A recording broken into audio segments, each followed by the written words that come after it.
CBS, the Columbia Broadcasting System, takes you to the All-Star Game. Greetings, baseball fans. This is Mel Allen greeting you from Yankee Stadium in New York City, scene of baseball's midsummer highlight, the annual All-Star Game, conceived in 1933 and now almost set for its seventh renewal. You might call this a midsummer day's dream, to paraphrase an ancient playwright. For the very thought of this gigantic spectacle out in front of us fires the imagination, really excites the fancy. It just opens your eyes to a terrific show. The stars of both major leagues. It is a grand show, ladies and gentlemen. From north, south, east, and west, they've come pouring in a steady stream into the heart of New York to sing the praises of these ball players. Sturdy National League fans are standing firmly behind their league's team and are just as sturdily opposed by a block of solid American League adherents. The American League backers point out that the National League has won only 2 of the All-Star games, while the American League has copped 4. National League backers counter with the claim that the law of averages is on their side and cite the fact that the National League has won 2 of the last 3 games. Well, perhaps in a little while, in a couple of hours, it should be established which side has the best of the argument. Maybe, maybe not. Who can tell? You can argue all day long about the merits of the 2 leagues and never get anywhere, but that's baseball.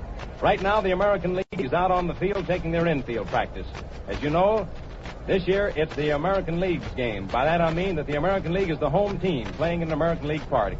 Each year they change up. The American League players are wearing their home uniforms.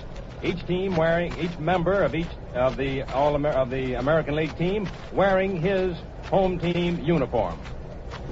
But now, for a moment, while we're waiting for this ball game to get underway, let's take a look through the past of this all-star ball game, which started in 1933. Let's have a quick look at the records. Since the Dream Game was started in 1933, some 247,389 fans have watched the all-star team's action. The largest crowd was in 1935 at Cleveland, when 69,812 saw the Americans win a 4-1 decision. Perhaps the smallest crowd came in the game at Boston in 1936. Some 25,556 saw the National League score their first victory 4-3. So much for the attendance figures. We don't have the official figures for the crowd out here at the Yankee Stadium as yet. We hope to have it a little later on. We'll pass it out to you. Suffice to say that there are plenty of people out here. And now, how about some facts about the games themselves? Who were the stars of those early games? Who earned the plaudits of the crowd? And so forth. Well, let's see. The game was inaugurated in 1933. The first contest was played in Comiskey Park in Chicago. The American League stars won that game by a score of 4-2.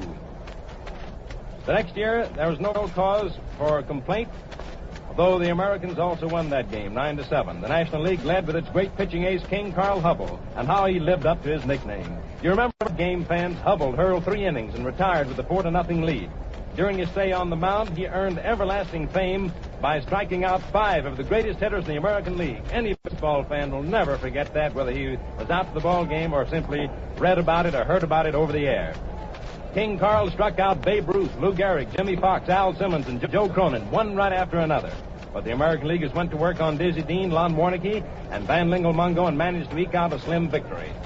In 1935, the American League pitching completely overwhelmed the National League team. The National League All-Stars collected but 4 hits, and the Americans won their 3rd straight All-Star game by a score of 4-1. And finally, after 3 years of disappointments, the National League came into its own in 1936. With the great Jerome Herman, or Jerome Hanna, if you will, Dizzy Dean playing the starring role, the National League won its first All-Star game by the close score of 4-3. And it was in this game that a young rookie named Joe DiMaggio made his All-Star debut. In 1937, the American Leaguers, led by Joe DiMaggio, chalked up an 8-3 victory. That was the contest in which the New York Yankees practically won the game all by themselves. It was generally agreed at the time that if manager Joe McCarthy of the Yankees had decided to play the whole Yankee team, he would have won an easier victory, perhaps. Of course, that's mere speculation. Joe Medwick starred for the National League in that game, belting out 4 straight hits, if you remember. The American Leaguers sort of rubbed it in a little bit when they battered their old nemesis, Carl Hubbell, who had subdued him in a previous game and drove him to the showers. Well, that's just a quick resume of the past games and brings us up to 1938. In that contest, the National League pitching came into its own. The Nationals won a 4-1 decision, you remember, behind the effective pitching of double no-hit Johnny Vandermeer and Big Bill Lee. And that completes the story of the past games of this All-Star Classic. Brings us up to 1939. And here are the lineups for those of you who like to keep a scorecard of the ball game as it progresses. We'll start with the visitors, which is the National League team today. Leading off, these, by the way, are unofficial lineups. They're supposed to be the same lineup as the men will take the field, but they're only probable at the moment. So we'll call them unofficial. The National League, leading off and playing third base, Stan Hack, H-A-C-K, Hack, of the Chicago Cubs, batting .288 for the season in regular league competition. Hitting in second place for the National League and playing second base, Lonnie Fry of the Cincinnati Reds, whose batting average for the season so far is .307. In third spot on the batting order for the National League, playing right field, Ivor Goodman of the Cincinnati Reds, hitting .326. In the cleanup spot for the National Leaguers, playing first base, Frank McCormick of Cincinnati, hitting .337. Hitting fifth for the National League and catching, Ernie Lombardi of the Cincinnati Reds, hitting .311. Batting in seventh position, playing left field, Joe Medwick of the St. Louis Cardinals, hitting eighth. And playing center field, Mel Ott of the New York Giants, who's hitting .328. Then comes Archie Vaughn in eighth position of the Pittsburgh Pirates, playing shortstop, hitting .293. And pitching for the National League, starting off, will be Paul Derringer of Cincinnati, who's won 11 games and lost 3. There's the lineup for the National League. And now for the American League. Leading off, playing right field, Doc Kramer of the Boston Red Sox, hitting .329. In second spot in the batting order for the American League, playing third base, Red Rolfe of the New York Yankees, hitting .320. In third spot in the batting order, playing center field, the Yankee Clipper, Joe DiMaggio, hitting .435 so far this season. In the cleanup spot for the American Leaguers and catching, another Yankee, Bill Dickey, hitting .328 up to this point in the season. Following Dickey, in fifth spot in the batting order, Hank Greenberg of the Detroit Tigers, playing first base. Hank's been in a bit of a slump recently, and his batting average has dropped below .300 to .286. But he'll probably be up past that .300 mark by the end of the season. Certainly, Greenberg is a .300 hitter, and even with the .286 batting average at the moment, he's one of those boys that can break up a ball game anytime by clouding one over those distant walls or into the stands. Following Greenberg, hitting sixth for the American Leaguers, Joe Cronin, playing shortstop. Joe Cronin of the Boston Red Sox, hitting .291. Another .300 hitter who at the moment is under the .300 mark. Incidentally, Joe Cronin is the only big league manager who's playing in the ball game.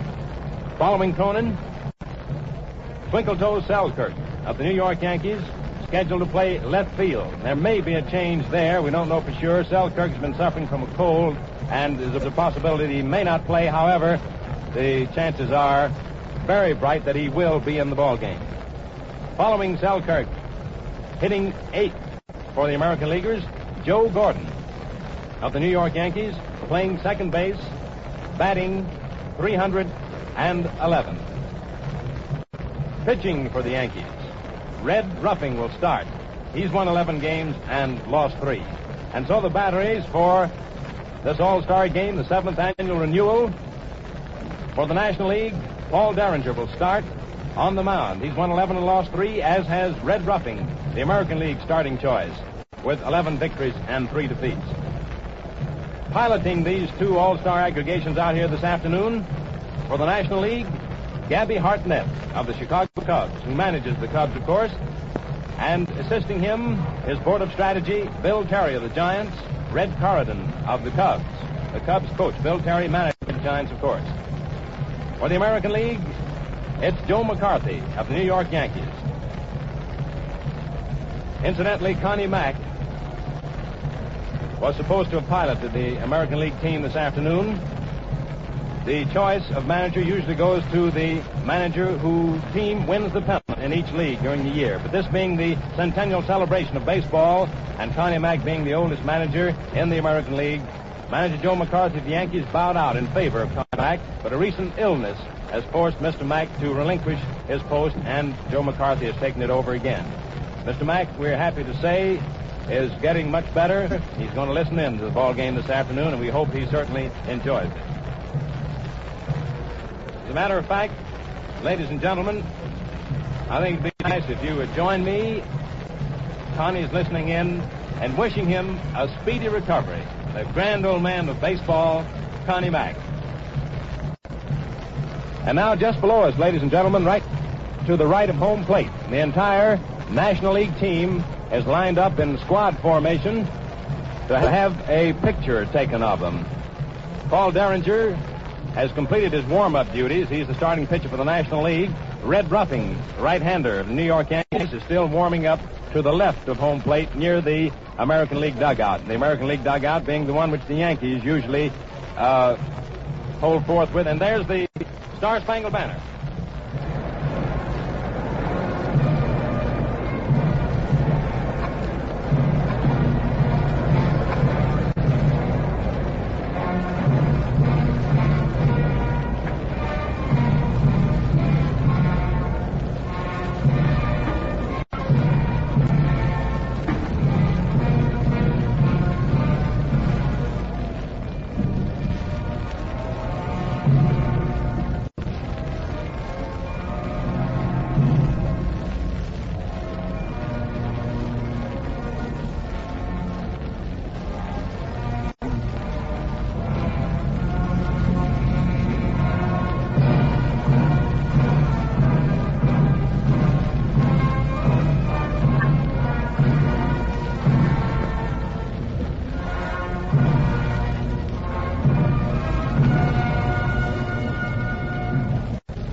And now, in just a moment or two, ladies and gentlemen, the 7th annual All-Star Baseball game will be underway. We've already given you the lineups, and here are the umpires behind the plate. And incidentally, the umpires are now walking out to the plate, so that this ball game will be underway very shortly.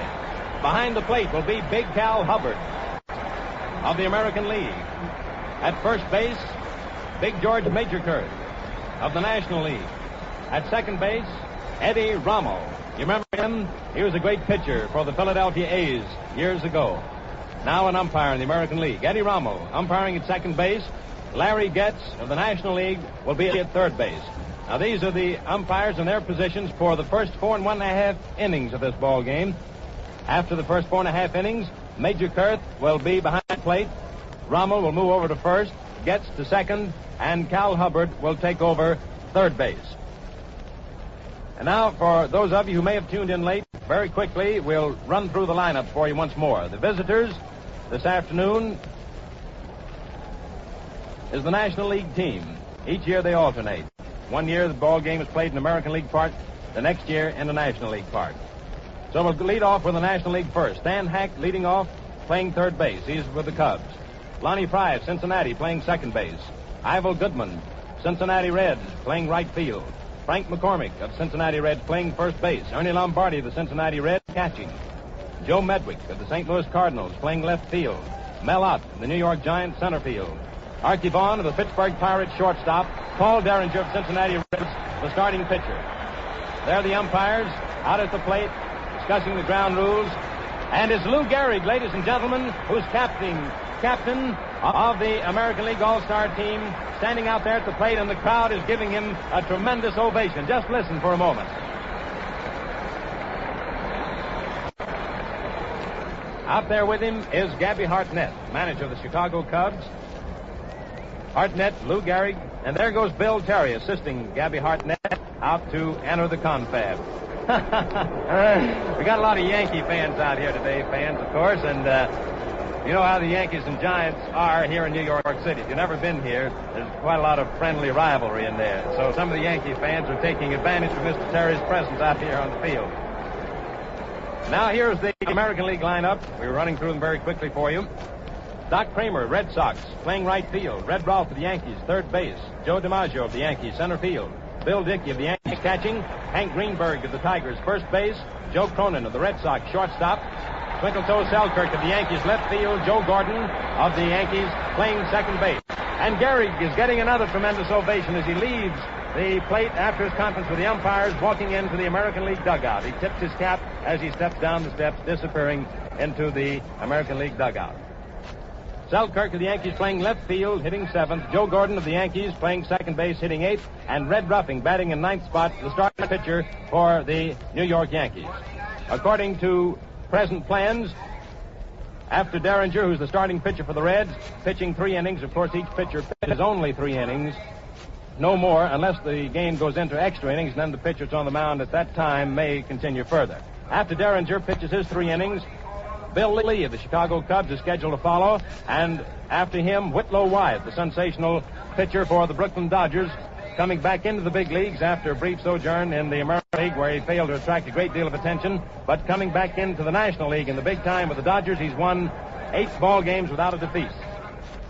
Manager Joe McCarthy of the Yankees plans to follow Red Ruffing with Tommy Bridges, the curveball artist of the Detroit Tigers, and after Bridges, Bob Feller, the speedball artist of the Cleveland Indians, who's won 14 games and lost 3, having won more games than any other pitcher in the big league so far.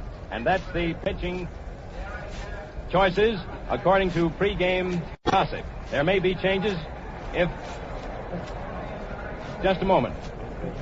We just had word that these lineups are official, and that's the way the pitchers will enter the ball game, assuming that they do last their 3 innings on the mound. The umpires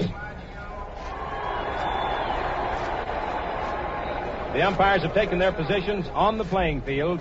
At the moment, the loudspeaker announcer here at the Yankee Stadium is giving the lineups, and the fans are applauding each name as it's given over the loudspeaker. The umpires, Hubbard, the American League, at the plate. He's standing out there. Major Kurth of the National League at first base. Eddie Rommel of the American League at second base. Larry Getz of the National League at third base for the first 4.5 innings, and then they will change up. When this ball game gets underway, the play-by-play description of the 7th annual All-Star Game will be brought to you by 2 of the nation's outstanding baseball announcers, whom you've heard time and time again on World Series and previous All-Star games. Arch McDonald of WABC here in New York City, who brings to New York fans the day-by-day activities of the New York Yankees and the New York Giants when they're at home, and France Laux of Columbia Station KMOX in St. Louis will alternate in bringing you this ball game. And there go the American Leaguers trotting out to their positions. Red Ruffing slowly walking to the mound, and the crowd gives them a great cheer as the American Leaguers go out onto the field to get this ball game underway. There goes manager Bill Terry of the New York Giants, who's assisting manager Gabby Hartnett in piloting the National Leaguers down to third base. Terry stops for a moment to say a few words with Bill Dickey and umpire Cal Hubbard behind the plate. Arch McDonald of Columbia Station in New York City, WABC, the Columbia Network, will take over the first inning of the play-by-play, and he will be followed in the second inning by France Laux of KMOX in St. Louis, and they will then alternate inning by inning through the rest of the ball game, with yours truly popping in and out as the game progresses along. And now, here is our first play-by-play commentator, a great friend of yours, of mine, a great baseball announcer, Arch McDonald. Thank you, Mel Allen. Good afternoon, ladies and gentlemen. There's one slight change, not in the playing lineups, but in the National League umpires. The men are the same, but it's Getz at first base and Major Kurth at third. So the correct umpiring lineup is Cal Hubbard at the plate, umpire-in-chief, Larry Getz on first base for the National League, Eddie Rommel at second, the American League, and George Major Kurth at third. And now we're ready to play ball, and Stan Hack, left-handed hitting third baseman of the Chicago Cubs, assumed his position at the plate. Batting left-handed, his current 1939 average is 288. He stands motionless at the plate. Big Red Ruffing from Chicago, Illinois, winner of 11 and loser of 3 in the current campaign, rubs the ball up, takes the gloss off the new ball, and steps into pitching position. He gets his sign from Bill Dickey, starts a slow wind-up.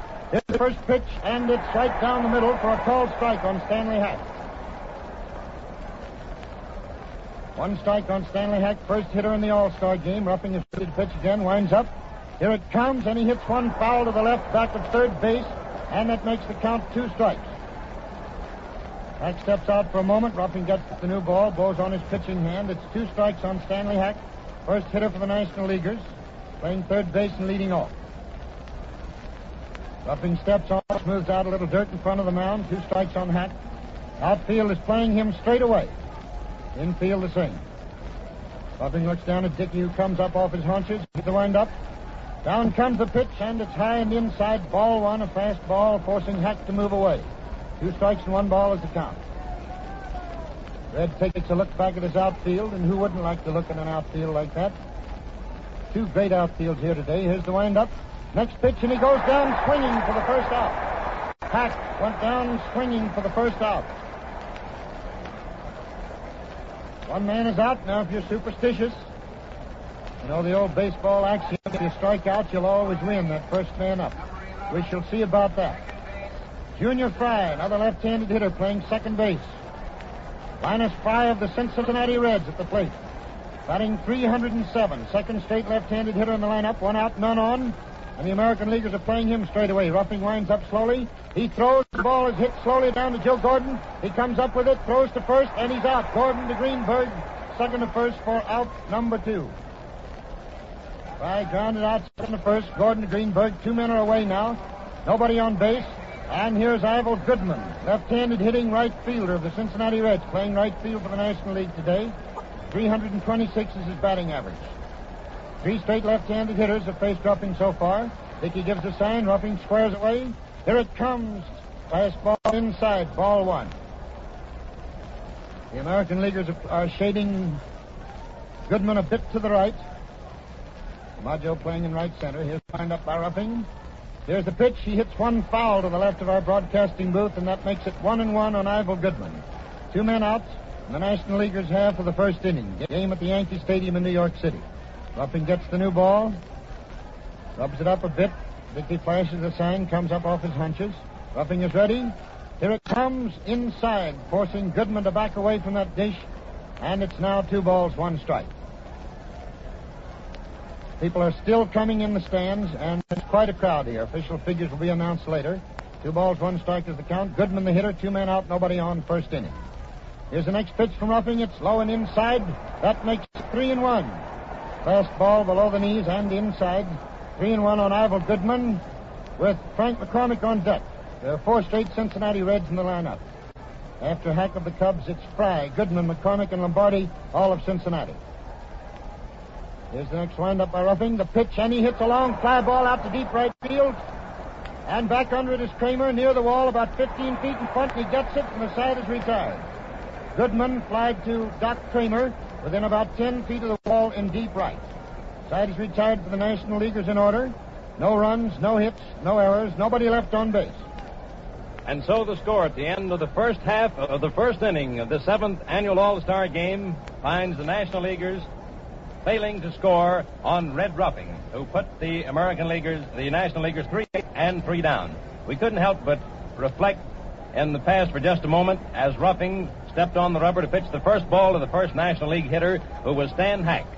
Mine sort of drifted backwards into the past to Wrigley Field in Chicago last October when the Yankees were playing the Chicago Cubs in the World Series, because the first man that Ruffing faced when he pitched his first game for the Yankees against the Cubs was this self-same Stan Hack.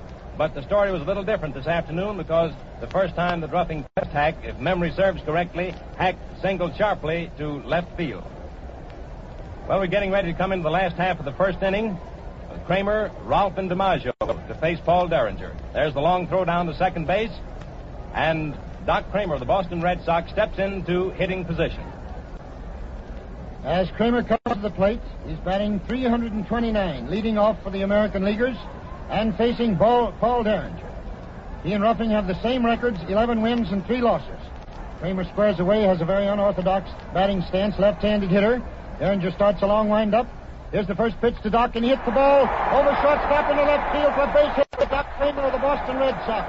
A single over shortstop into short left field. Medrick throws the ball into second base, and there's a man on first now with nobody out, and Red Rolfe, the raving redhead from Pennacook, New Hampshire, is up.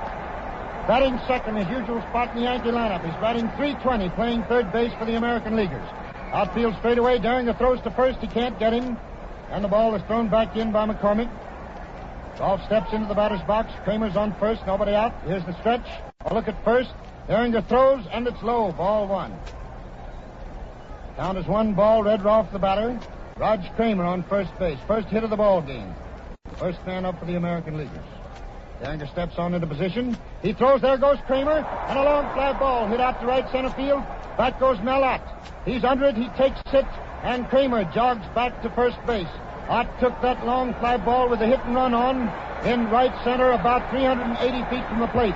And here's a hand for New York's famous Yankee Clipper, Joe DiMaggio, leading the major leagues with a batting average of .435. He's a right-handed hitter. The National Leaguers move the outfield to the left, and Derringer steps on. Kramer takes the lead off first. Here's the pitch to DiMaggio. Strike one call just above the knees in the strike zone. 1 strike on Joe DiMaggio. Rog Kramer's on first base. 1 out. Derringer takes a stretch, looks at Kramer. Here's the pitch to Maj. He hits a long fly ball out to center field. In comes Ott, and he takes it for the second out. Line drive from the bat of DiMaggio into center field. Kramer remains on first base with 2 men out now, and here is Bill Dickey, the third straight Yankee in the lineup coming up. Pride of Little Rock, Arkansas. Long, rangy left-hand hitter and great ball player. Dickey is batting in the cleanup spot, and he's hitting .328. Rog Kramer, the Boston Red Sox, is on first, 2 men away. Derringer looks at first. He throws. Strike one called on the outside corner. A fast ball. It's 1 strike. Dickey is the hitter, and Kramer is on first. 2 men away, last of the first inning. Derringer takes a look at first base. Here's the next pitch outside. That evens the count at 1-1 on Bill Dickey. No score in the ball game as yet, in case you tuned in late. Dickey steps into position. Derringer takes a stretch and look at first. Then he throws to Dickey, who hits a high pop fly. And back there under it goes Archie Vaughan. Back of second base on the grass, and he takes it, and the side is retired. Dickey popping out to Vaughan in back of second base. No runs, 1 hit. No errors, 1 left in the last of the first inning, and still no score. 0-0 it is as we go into the second inning of this all-star game. And facing Red Roughing in this first half of the second inning will be 3 powerhouse hitters for the National League: McCormick, Lombardi, and Medwick. Lombardi, who was chosen by the Sporting News as the most valuable player in the National League last year. And we have on the American League squad, though he's not in the ball game at the moment, the man who was chosen as the most valuable player in the American League, Jimmy Fox, as well as the outstanding manager of the year, Joe McCarthy of the New York Yankees, who's piloting the American Leaguers. Incidentally, fans, there's one person we missed out here today, and that was Al Schatt, the clown of baseball. He's out on the coast, and because of previous commitments, he's unable to be here at the All-Star game, although he's always donated his services before, and he's unable to make the jump this year. Well, Al, we certainly miss you, boy, and perhaps we'll get to see you in the World Series. And now, ladies and gentlemen, as we go into the first half of the second inning, we give you our next play-by-play commentator from Columbia Station KMOX in St. Louis, a man who's been in more World Series, perhaps, or as many as any other baseball commentator, a great fella, Franz Laux. Thank you, Mel Allen, and good afternoon, ladies and gentlemen. Going into the first half of the second inning here, and Frank McCormick of the Cincinnati Reds will be the first man at the plate. For the National Leaguers, McCormick's batting average during the campaign to date is .337. Roughing steps in on the mound to get his signal from Bill Dickey, goes in to wind up. Here's the initial pitch, a ground ball going down to short. Cronin juggles it momentarily, recovers. There's the throw. He's out at first. Cronin to Greenberg for the initial out. 1 down, and that brings up Ernie Lombardi, another Cincinnati player. Cincinnati catcher, bats right-handed. Lombardi's average is .311 at the present time. He'll be followed by Joe Medwick of the St. Louis Cardinals. First half of the second inning, score 0-0, 1 man down, nobody on, Lombardi batting. Roughing comes in on the mound, he gets his signal, goes into his windup. Here's the pitch, foul in back of the plate against the screen for strike 1. That calls for a new ball, which is tossed in by umpire Cal Hubbard, who is calling balls and strikes. Roughing comes on the mound. He got his signal from Dickey. 1 man down, 1 strike is the count on Lombardi. He's winding up. Here's the next pitch. Strike two, call right down through the middle. Bill Terry, manager of the New York Giants, is coaching on the third baseline for the National Leaguers. And Red Corridon of the Chicago Cubs coaching on the first baseline. 2 strikes on Lombardi. And here's the next pitch. And there goes a drive out to left field for a hit. And Lombardi is on first base. Lombardi sends a line single to left field, the first hit for the National Leaguers. And that brings up Joe Medwick of the St. Louis Cardinals, playing left field for the National Leaguers, has a batting average of .330 at the present time. Medwick is the batter, with Mel out of the New York Giants on deck. 1 man down. Lombardi on first base. Ruffing steps in the mound, goes into his stretch, glances over at first. Here's the pitch. Low, ball 1 on Medwick. 1 ball is the count. We're in the first half of the second inning of this ball game, with the score reading 0-0. Charlie rubs the ball a little bit, steps in on the mound. He got his signal again from Dickey, goes into his stretch, glances over at first base. He's all set for the pitch. Here it comes, and strike 1. He swung at it, and how? 1-1. He really took a cut at that one. 1 ball and 1 strike on Medwick. And umpire Cal Hubbard is taking a little time now to dust the plate off. 1-1 is the count. Medwick batting, a right-hand hitter. Lombardi on first base, 1 man down.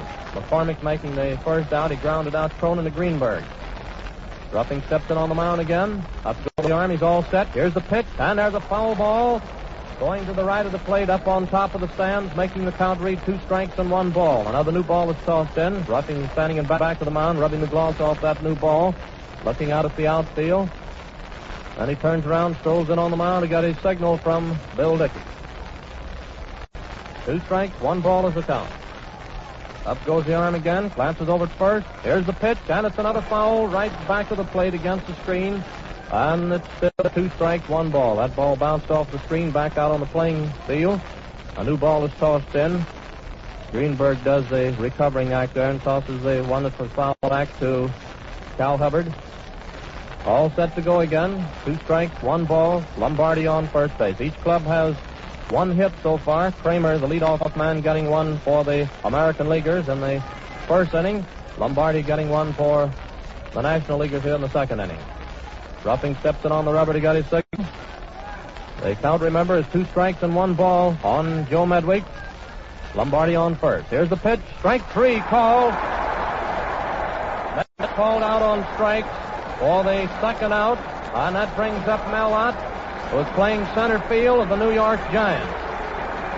Mel Laux has a batting average for the current campaign of .328. He'll be followed by Archie Vaughn of the Pittsburgh Pirates. Ott bats left-handed. 2 down. Lombardi on first base. Ruffing comes in on the mound, getting a signal from Bill Dickey. All set for the pitch. Here it is. Outside and high for ball 1. 1 ball is the count on Mel Laux. Archie Vaughn on deck. Lombardi is still on first base. He was the second man up on a line single out to left field. Then Medwick was called out on strike. Ruffing comes in on the rubber again. Up goes the arm. Takes another glance over at first base. He's all set. Here's the pitch. Strike, and Mel Laux swung at it. 1-1. 1 ball, 1 strike. 2 down. Lombardi on first base. This is the first half of the second inning of this ball game, with no scores registered so far for either side. 1-1 is the count. He's in on the mound again. Here's the next pitch, and there's a fly ball going out to right field. Kramer coming in fast. He's under it, and he takes it for the 3rd out, retiring the side. Mel out on a fly to Roger Kramer in right field. The results there in the first half of the second inning show no runs, 1 hit, and no errors. We're going to take just a few seconds to pause for station identification. This is the Columbia Broadcasting System. And you're listening to the WBBM Air Theater, Wrigley Building, Chicago.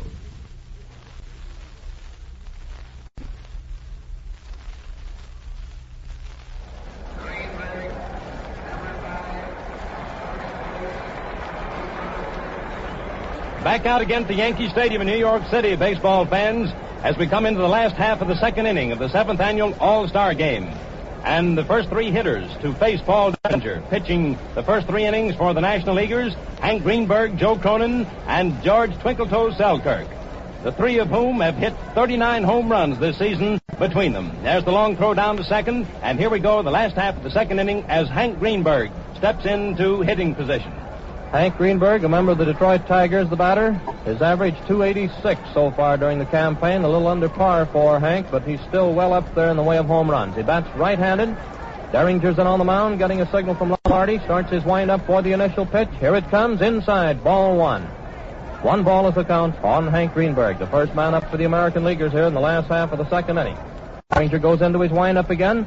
Here's the next pitch, and there's a high fly going out to short, left center. Archie Vaughn moving back. He is under it, and he takes it for the out. Had a little trouble judging that one. It was plenty high. 1 away. That brings up Joe Cronin, shortstop for the American Leaguers, manager of the Boston Red Sox. Cronin is batting .291 so far during the current campaign. And George Selkirk on deck. 1 man down. Cronin bats right-handed. The last half of the second inning. Derringer starts his windup. Here's the first pitch to Cronin, inside and high for ball 1. 1 ball is the count on Joe Cronin. We're in the last half of the second inning, and the score still reads 0-0. Derringer starts his windup. Here's the next pitch to Cronin, inside, ball 2. 2 balls and no strikes on Joe Cronin with 1 man down. Lena Blackburn coaching on the first base line for the American Leaguers of the Philadelphia Athletics. Art Fletcher of the Yanks coaching at third. Here's the next pitch, and there goes a drive out to right field for a hit, and it came very near bouncing over Ivel Goodman's head. He had to leap up in the air to spear that one on the first hop. Cronin is on first base with a single, and George Selkirk of the Yankees, left field here in the American League lineup, is the batter. Selkirk has an average of .307. He'll be followed by Flash Gordon of the Yanks. Selkirk batting. Derringer steps in on the mound to get his signal. Here's the pitch. Low, ball 1. Joe Cronin on first base. 1 man down the last half of the second inning. Score still reads 0-0. Derringer comes in on the mound to get his signal from Lombardi. Goes into his stretch. Takes that glance over at first base. Here's the pitch. Strike. A curveball broke very nicely, getting the inside corner, and the count is even up on Selkirk, who stepped back out of the box for a moment, but he's back in there now. Derringer comes in on the mound to get his signal again. Up goes the arm. The count 1-1. Runner on first base. Here's the pitch, and there's a ground ball. Foul down the first base line. Blackburn had bounced off of McCormick's glove over to Lena Blackburn, who's coaching there on the first base line. The ball was tossed back into Derringer. The count is now 2 strikes, 1 ball on George Selkirk. Derringer strolls back into the mound. Cronin on first base, 1 man down. This is the last half of the second. He's in on the mound. He gets his signal from Lombardi. All set. Here's the pitch. Outside and high. Ball 2. And the count is again even up. 2-2 on Selkirk. 2-2 with 1 away. And Joe Cronin on first base. Flash Gordon on deck. Derringer's in there. Here's the next pitch. And there's a fly ball. Going out to short left center. Not so short. Mel Ott moves over. So does Medwick. And Ott takes it for the second out. That's 3 putouts for Mel Ott already in this ball game. And Flash Gordon of the New York Yankees is the next batter. Gordon has an average of .311 with Charlie Red Ruffing on deck. Gordon bats right-handed. 2 down. Joe Cronin on first base. Derringer steps in on the mound. Here's the first pitch. Wide, ball 1. 1 ball is the count. The American Leaguers are now leading in hits, having 2 to the National Leaguers 1. All 3 hits so far have been singles. Derringer's in on the mound. He gets his signal. Here's the pitch, and there goes a fly ball going out to center field. Lots under it. He backs up a few paces, takes it for the third out, retiring the side. The results there in the last half of the second inning show no runs, 1 hit, and no errors. The score, as we go into the third inning, still reads 0-0. At the end of 2 innings of play so far in the 7th annual All-Star Game, the National Leaguers have gotten only 1 hit off Red Ruffing, that by Ernie Lombardi of the Cincinnati Reds, who singled to left. The American Leaguers have gotten 2 hits, 1 in the first inning, 1 in the second inning. Doc Kramer of the Boston Red Sox, the first hitter for the American Leaguers, leading off in the first inning, singled to left. Didn't get any further, though. And in this last half of the second inning, just finished, manager Joe Cronin of the Boston Red Sox single to right for the second American League hit. And so though neither team has scored, the American Leaguers have 1 more hit than do the National Leaguers. But, of course, they pay off in runs. As we go into the third inning, Vaughn, Derringer, and Hack will be the batters to face Red Ruffing, who's pitching his last inning for the American Leaguers. And here for the third inning is Arch McDonald. Vaughn squares away at the plate. He's a left-handed hitter batting .293. Member of the Pittsburgh Pirates. Each club has 2 hitters under 300. Ruffing starts his wind-up. Here it comes to Vaughn, who hits a high fly, going out near the foul line and finally getting outside of Kramer's reach by about 6 or 8 feet. Kramer was over as far as he could get to the right field foul line, up against the retaining wall, and the ball curved foul by something like 6 or 8 feet. 1 strike on Archie Vaughn. Leading off in the third inning with the score 0-0, and Paul Derringer on deck. Ruffing blows on his pitching hand, moves up into pitching position on the rubber. Outfield plays Vaughn deep and just a bit to the right. Ruffing gets his send from his teammate Bill Dickey, winds up. Here it comes, and there it goes, foul down the left field line. Makes 2 strikes on Archie Vaughn. Ruffing gets the new ball, rubs the shine off. Down at third base, George Major Kurt, the umpire, recovered that ball that went foul and very graciously and obligingly tossed it up into some fans down in the boxes. Ruffing smooths out the dirt in front of the mound now. Archie Vaughn's the first man up. 2 strikes. Squares away at the plate. Ruffing is ready. Swoops over, pivots. Then he throws. There's a guard hit ball hit down to Cronin, who boots it for a moment. And Vaughn is safe on first. No throw to first. Cronin going far to his right, far to his left. He stopped the ball momentarily. It's a base hit for Vaughn off Cronin's glove. A single off Cronin's glove, and we're all even in hits now, with both the National and American Leaguers having 2 hits apiece. Here's Paul Derringer coming to the plate now. 6 feet 3.5, 205-pounder. He bats and throws right-handed. Archie Vaughn is on first base at this point. Red Rolfe, third baseman for the Yankees, moves in close, anticipating a sacrifice. Ruffing blows away a couple of beetles in front of his face. Here's the first pitch. It's high. Derringer was ready to bunt it. The ball was too high. It's ball 1. When we tell you these players are brushing away beetles in front of their place, we might call this the Battle of the Beetles, because the beetles are flying out there on the diamond this afternoon. Ruffing steps on. In creeps Rolfe. Here's the pitch to Paul. He bunts, but foul to the right of the plate, and that makes it 1-1 on Paul Derringer. Archie Vaughn is on first base, nobody out. First half of the third inning. It's a scoreless tie. The American and National Leaguers at the Yankee Stadium in New York. 7th renewal of the All-Star Classic.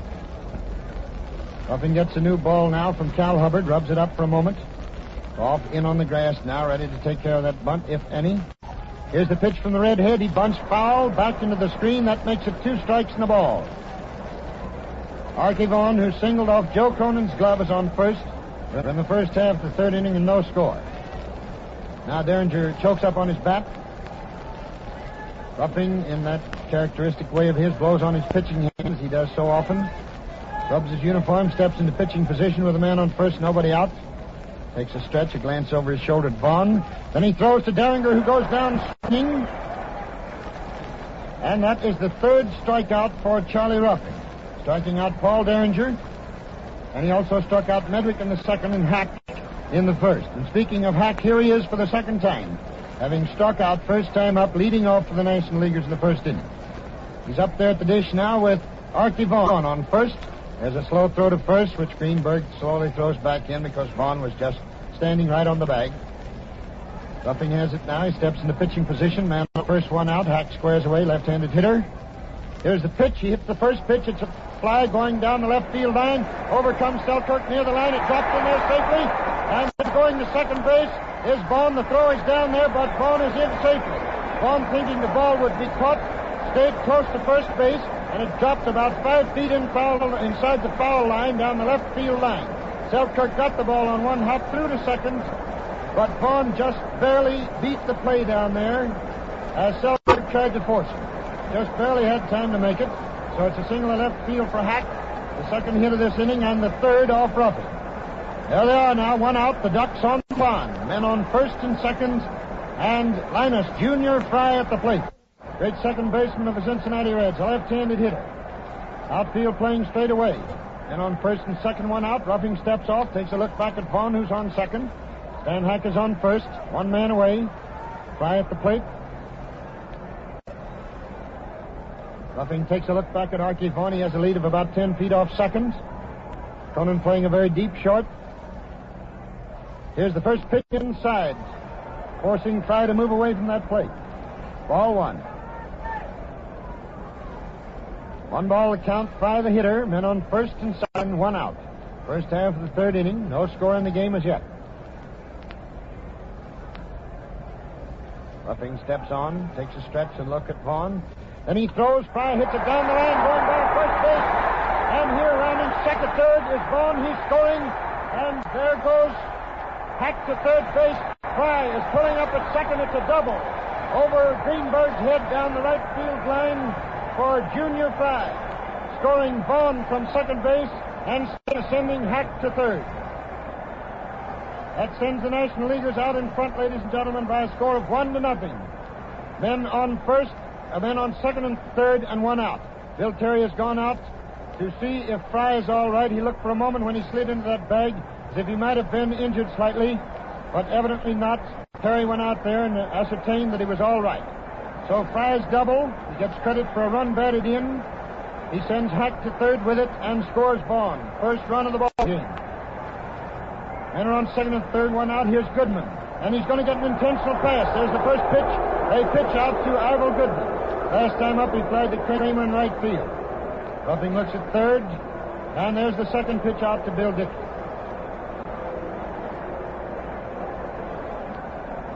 Again, Ruffing looks over at third base. Here's the third pitch out. Goodman's going to get an intentional pass, which will be the first walk of the ball game for either pitcher. Ruffing is ready. Here's the fourth one and the fourth straight pitch out. Goodman gets an intentional pass. The inning started with Vaughn singling off Cronin's glove. Derringer struck out. Hack single to left field, sending Vaughn to second. Fry doubled over Greenberg's head into right down the foul line, scoring Vaughn, sending Hack to third, and Goodman got an intentional pass. McCormick, who grounded out to the shortstop, is up. The American Leaguers have decided to play deep for a double play. They're not in close to shut off a run at the plate. Hack on third, Fry on second, Goodman on first. 1 out. Score 1-0 National League. Here's the windup. Pitch by Ruffing, a swing and a miss, and it's 1 strike on McCormick.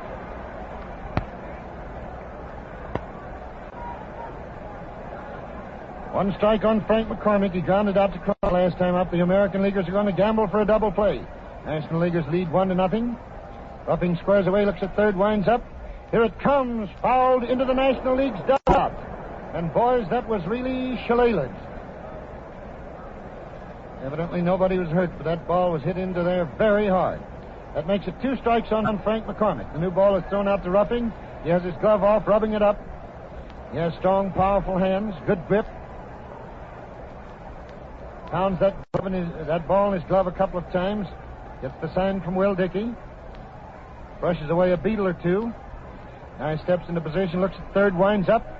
Here it comes, and it's strike 3 call. A curved ball on the outside corner, which McCormick took, and that's 4 strikeouts for Red Ruffing, who broke off a beautiful jug-handle curve on the outside corner. So it's 2 men out now. The base is filled, and Schnazzola Ernie Lombardi at the plate. He got the first National League single back in the second inning. Ruffing looks at third base, winds up slowly, throws to Lombardi, who hits it foul to the right of our broadcasting booth. 1 strike, and Cal Hubbard throws out a new horsehide. 1 strike on Lombardi, ducks on the pond. The base is filled with Hack on third. Fry doubled and drove in the only run so far on second. Goodman, who got an intentional pass on first. It's 1 strike on Ernie Lombardi. Ruffing looks at third, winds up slowly. Here it comes, and then another foul up into the upper tier of the grandstand, making 2 strikes on Lombardi. Dickey walks halfway out to first base, says a word or two of encouragement to Ruffing, who gets himself a touch of the rosin bag. Has his glove off, rubbing up the ball. Smooths out a little dirt in front of the mound. The American Leaguers are in a tough spot now. They're playing Lombardi deep and to the left. Cronin is way back on the grass. So is Gordon. Ball is juggled a couple of times by Ruffing. He grips those seams, winds up. Here's the next pitch, and it's fouled into Dickey's mitt, but he dropped it. Ball bouncing about 8 feet past him. Still 2 strikes on Ernie Lombardi. Base is filled, 2 men away. Both men who've gone out in this inning were strikeout victims, as Ruffing struck out his third and fourth men. One of them, McCormick, with one out on the bases filled. So it's two men out on the bases filled now. Time out for a moment. And Marty steps out. Ruffing taking plenty of time, working very methodically. Takes a look down at his teammate, Will Dickey. Looks at third, winds up slowly. Here it comes inside the high, and that makes it 2 strikes and 1 ball. Marty steps out of the batter's box for a moment. Gets a little group of studs, puts it on his hand. Ruffing pounds the ball in his glove a couple of times. He's taking plenty of time. He's in a tough spot here right now. Looks down at Dickey. Looks over at third at Hack, winds up slowly. Here's the pitch, and there's a high fly ball hit back at second base with Joe Gordon calling for it. 20 feet back on the grass. He's under it. He has it. And the side is retired as Lombardi pops out to Gordon, and Ruffing got out of a very bad hole. Summary in this inning is 1 run, 3 hits, no errors, and 3 men left on base. 1-0 National Leaguers at the end of the first half of the third. And we pause again for station identification. This is the Columbia Broadcasting System. This is the WBBM Air Theater, Wrigley Building, Chicago.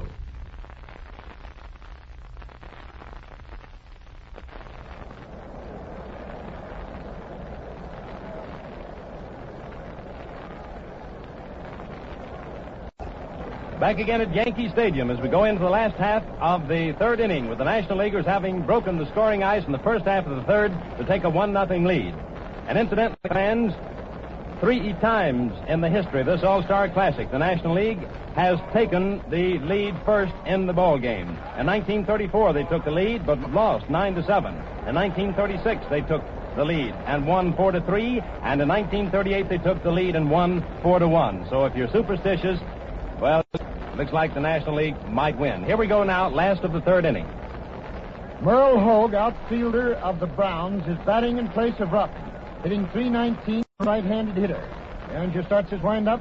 Here it comes to Hogue, a slow curve inside, strike 1.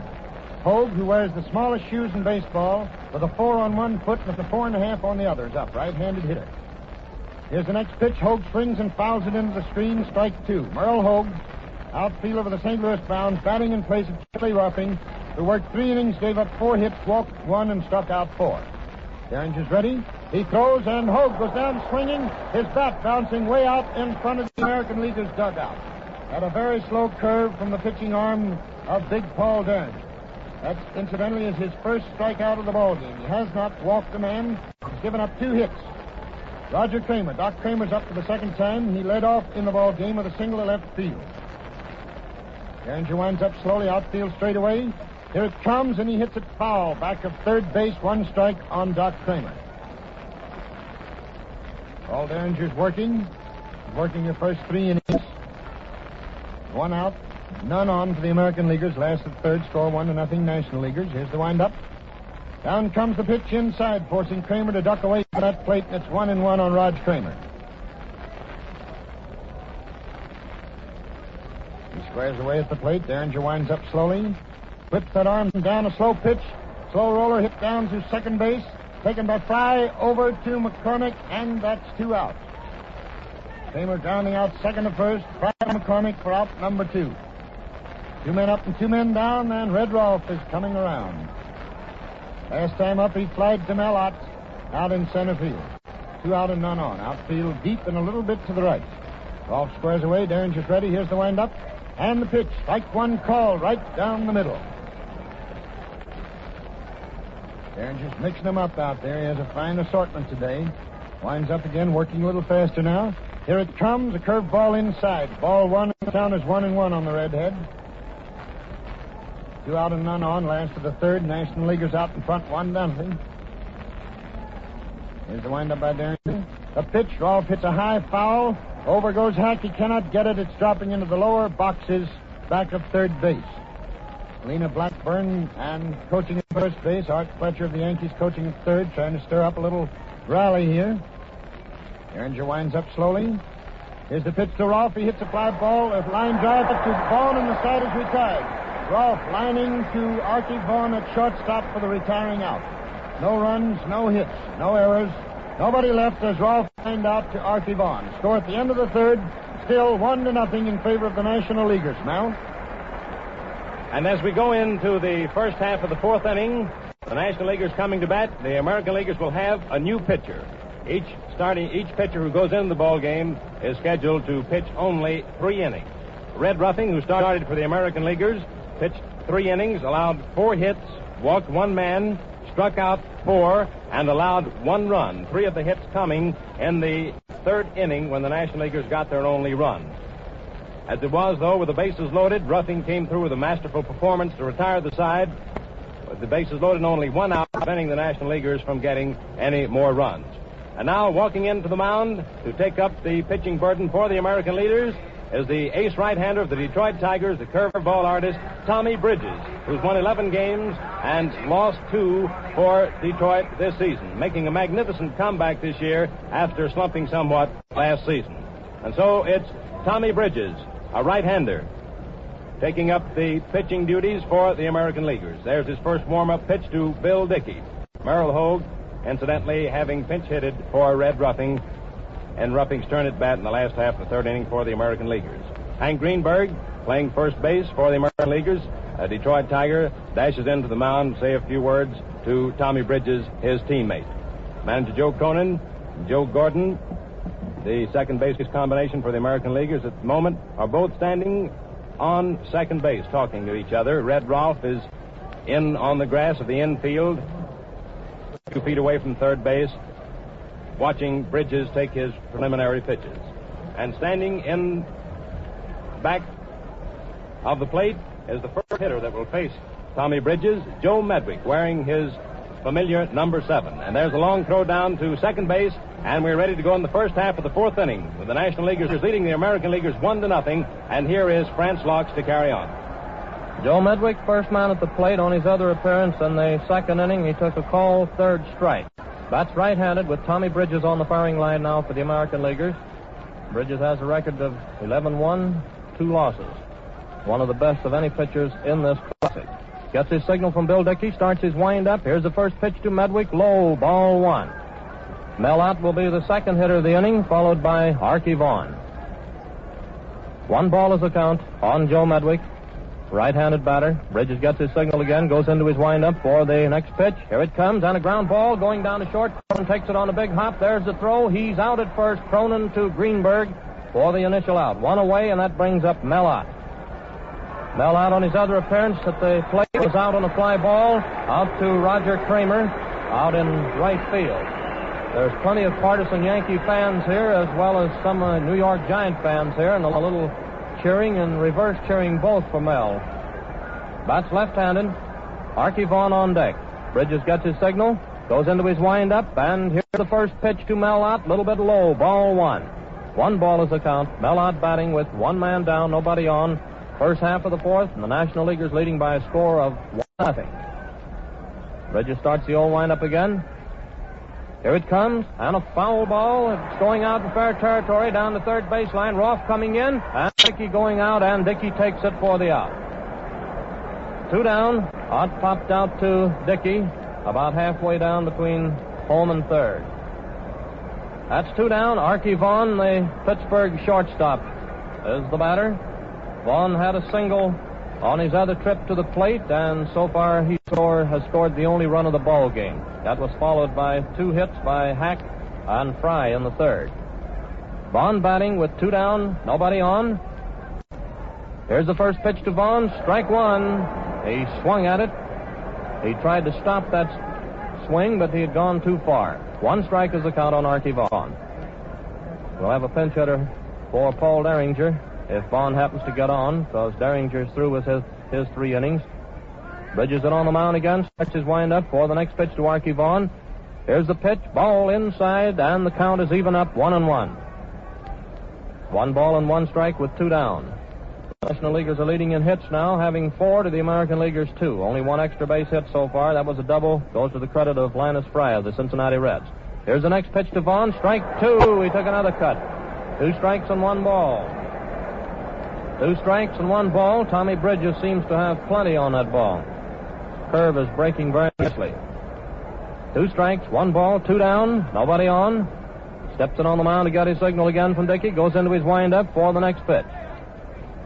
Here it comes. Inside. Ball 2. And once again, the count is even. 2-2. Ball got away from Tommy when it was returned by Dickey.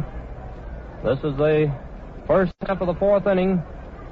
This ball game with the National Leaguers leading the American Leaguers by a score of 1-0. Bridges steps in on the mound. He gets his signal.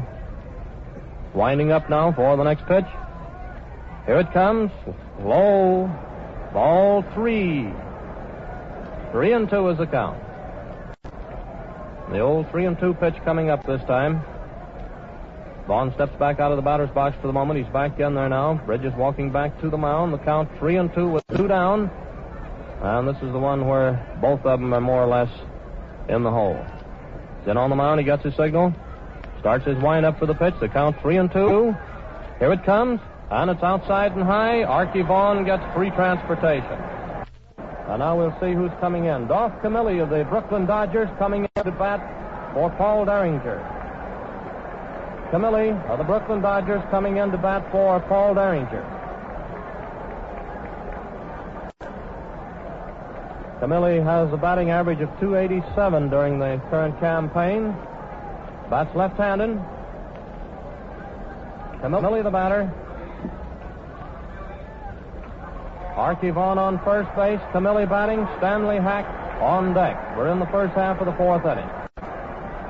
Bridges looks around at the outfield and gets his signal, goes into his stretch, glances over at first base. Archie Vaughn is taking the lead off. Here's the pitch.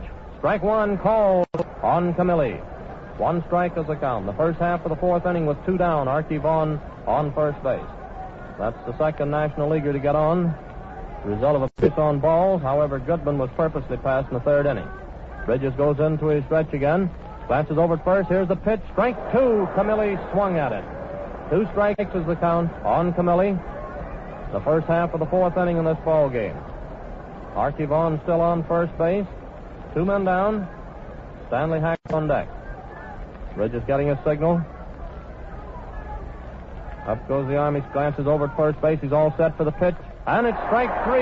Camilli went down swinging for the third out, retiring the side. The results there in the first half of the fourth inning show no runs, no hits, and no errors. The National Leaguers had 1 man left on base. The score remains 1-0 in favor of the National Leaguers as we go into the last half of the fourth inning. As we come into the last half of the fourth inning, we'll have a new pitcher for the National League. Paul Derringer, the starting pitcher for the Nationals, having completed his 3 innings on the mound. And it's Big Bill Lee who's taking up the pitching duties for the National League. Big Bill Lee, a strapping right-hander who pitched the Chicago Cubs into the National League pennant last year. Derringer, in the 3 innings in which he pitched, allowed only 2 hits, walked nobody, no walks, struck out 1 man, allowed no runs. And if the National Leaguers should maintain their lead through the rest of this ball game, Derringer will get credit for the victory. And now coming in the last half of the fourth inning, facing Big Bill Lee, will be Joe DiMaggio, Bill Dickey, and Hank Greenberg. Joe DiMaggio, who has been appropriately nicknamed by our own Arch McDonald, the Yankee Clipper. Here we go now as Joe steps into hitting position the last of the fourth inning. Joe DiMaggio, the first batter, he was out on a fly ball to Mel Laux on his other trip in the first inning. Lee's winding up. Here's the pitch on a ground ball down the third baseline. Hack takes it in back of the bag. There's the throw. He's out at first. Hack to McCormick for the initial out. DiMaggio grounded out Hack to McCormick on the first pitch. 1 down, and that brings up Bill Dickey of the New York Yankees, a left-handed batter. And Dickey on his other trip was out on a fly ball to Archie Vaughn. Vaughn going back to make the catch. Bats left-handed with Hank Greenberg on deck. The last half of the fourth inning, the score 1-0. Here's the first pitch. It's a little bit high for ball 1. 1 ball is the count. Lee steps in on the mound. He got his signal from Lombardi. Goes into his wind-up for the next pitch to Bill Dickey. Here it comes. Ball 2. The pitch was low. 2 balls and no strikes. 2 balls, no strikes. 1 man down. It's the last half of the fourth. Lee's in on the mound. Starts his wind-up for the next pitch. Ball 3 outside. 3-0 on Bill Dickey, a left-handed batter. Second man up for the Yanks, or rather for the American Leaguers here in the last half of the fourth. Lee goes into his wind, and here's the next pitch. Strike one called. The count is now 3-1. 3-1 on Bill Dickey with one man down. DiMaggio, the first man, grounded out, hacked to McCormick.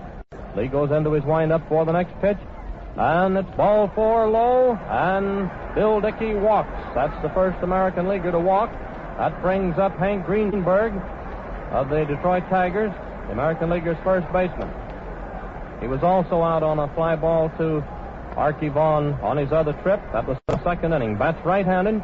Joe Cronin, the Boston Red Sox on deck. Lee steps in on the mound. Here's the first pitch. Foul ball to the left of the plate for strike one. A new ball is tossed in. Lee is standing in back of the pitcher's mound now, rubbing the gloss off that new ball. Looks out at the outfield, turns around, comes in on the rubber to get a signal from Lombardi. One man down, Bill Dickey on first base. Greenberg is the batter. One strike is the count. Lee's in on the mound. Here's the pitch. Strike two. He took a cut at that one. 2 strikes on Hank Greenberg. In the last half of the fourth inning. And again, Lee looks out at the outfielders, then turns around to take his stance on the mound. Bill Dickey is on first base. Got on the result of a base on balls. Up go the arms. Glances over at first base. He's all set for the pitch. Here it is. Ball outside and high. Looked like Greenberg was tempted there for a moment. Came very near taking a cut at it. 2 strikes, 1 ball, 1 man down. Dickey on first. Up go the arms again. Lee's in on the mound. He's all set there. Here's the pitch, and there's a high foul to the left of the plate, going up on top of the stands. And the count remains the same. 2 strikes, 1 ball. Lee's rubbing up that new ball that was tossed into him. Bill Dickey on first base with 1 away. On the mound, gets his signal from Lombardi. And here's the next pitch, and there's a line drive out to left field for a hit, with Dickey stopping at second. Hank Greenberg sent a line single out to left field, putting Dickey down on second. That brings up Joe Cronin of the Boston Red Sox. This is Cronin's second appearance. He had a single in the second inning. Bats right-handed with George Selkirk on deck. The last half of the fourth, the National Leaguers leading 1-0. Runners on first and second, 1 man down, Cronin batting. Lee's in on the mound. He gets his signal. All set for the pitch. Here it is. Strike one called on Cronin, and a curveball that broke very nicely, getting the outside corner. 1 strike. Comes in on the mound. Up go the arms again. Glances down at second base. Keep that runner a little closer. Here's the pitch. Low ball, 1-1. 1-1 is the count. Kurt Davis of the St. Louis Cardinals, along with Harry Danning of the Giants, just now going down to the bullpen for the National Leaguers. Lee's in on the mound again. Count 1-1. All set for the pitch. Here it is. Ball 2 wide. 2 balls and 1 strike on Cronin, with Bill Dickey down on second base, Hank Greenberg on first base, and 1 man down.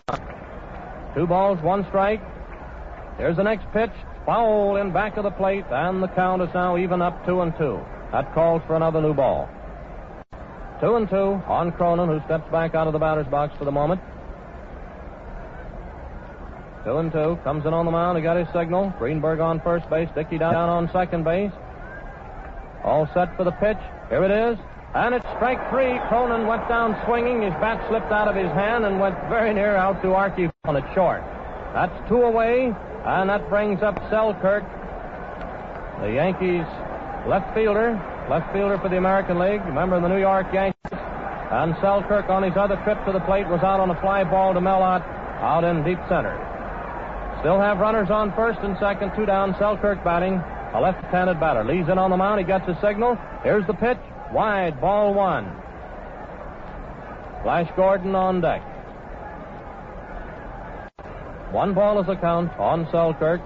Runners on first and second. Lee steps in on the mound. All set for the pitch. Here it comes. Ball 2 outside and high. 2 balls and no strikes. 2 balls, no strikes. Selkirk batting. Runners on first and second. Greenberg on first base. Bill Dickey down on second. Lee steps in on the mound. Goes into his stretch. He's all set for the pitch. Here it comes. And there goes the drive going out to right field. And Goodman tried to make a shoestring catch. He missed. A run is in. Dickey scores. Greenberg reaches third. The ball was relayed in by McCormick. That is from Goodman to McCormick to Lombardi.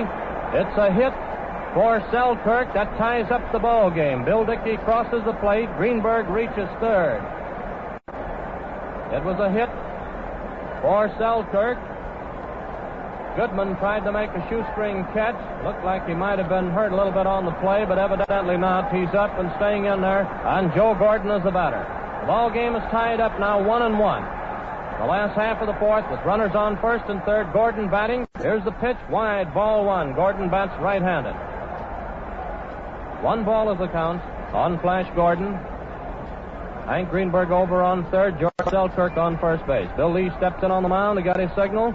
All set for the pitch. Here it comes. And a ground ball down to Vaughn. And it glances off of Vaughn. Going out into left field. Greenberg scoring. I don't know whether that's going to be a hit or an error.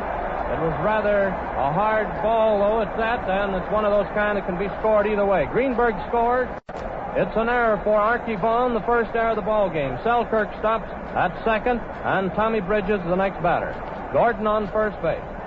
Archie Vaughn charged up with the first error of the ball game. That puts the American Leaguers in the lead by a score of 2-1. Bridges bats right-handed.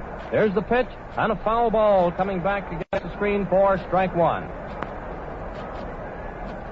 Greenberg and Dickey have scored this inning to put the American Leaguers in the lead. Selkirk is on second, Gordon on first, Tommy Bridges batting with Roger Kramer on deck. Lee comes in on the mound again. He's all set. Next pitch, wide, ball, 1-1. 1 ball and 1 strike. 1 ball, 1 strike.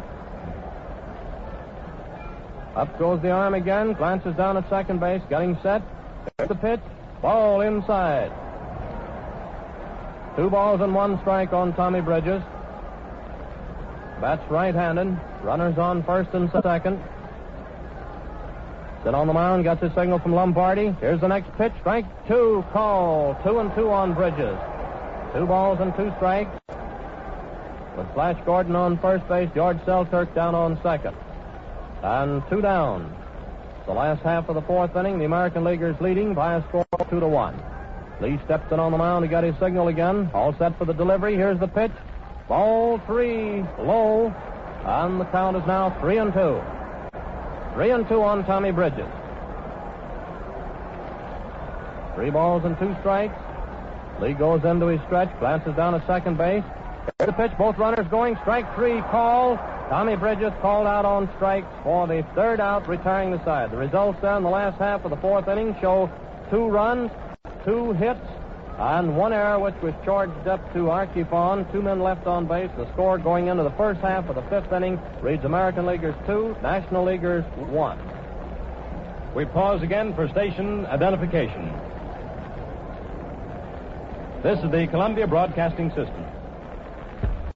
You're listening to the WBBM Air Theater, Wrigley Building, Chicago.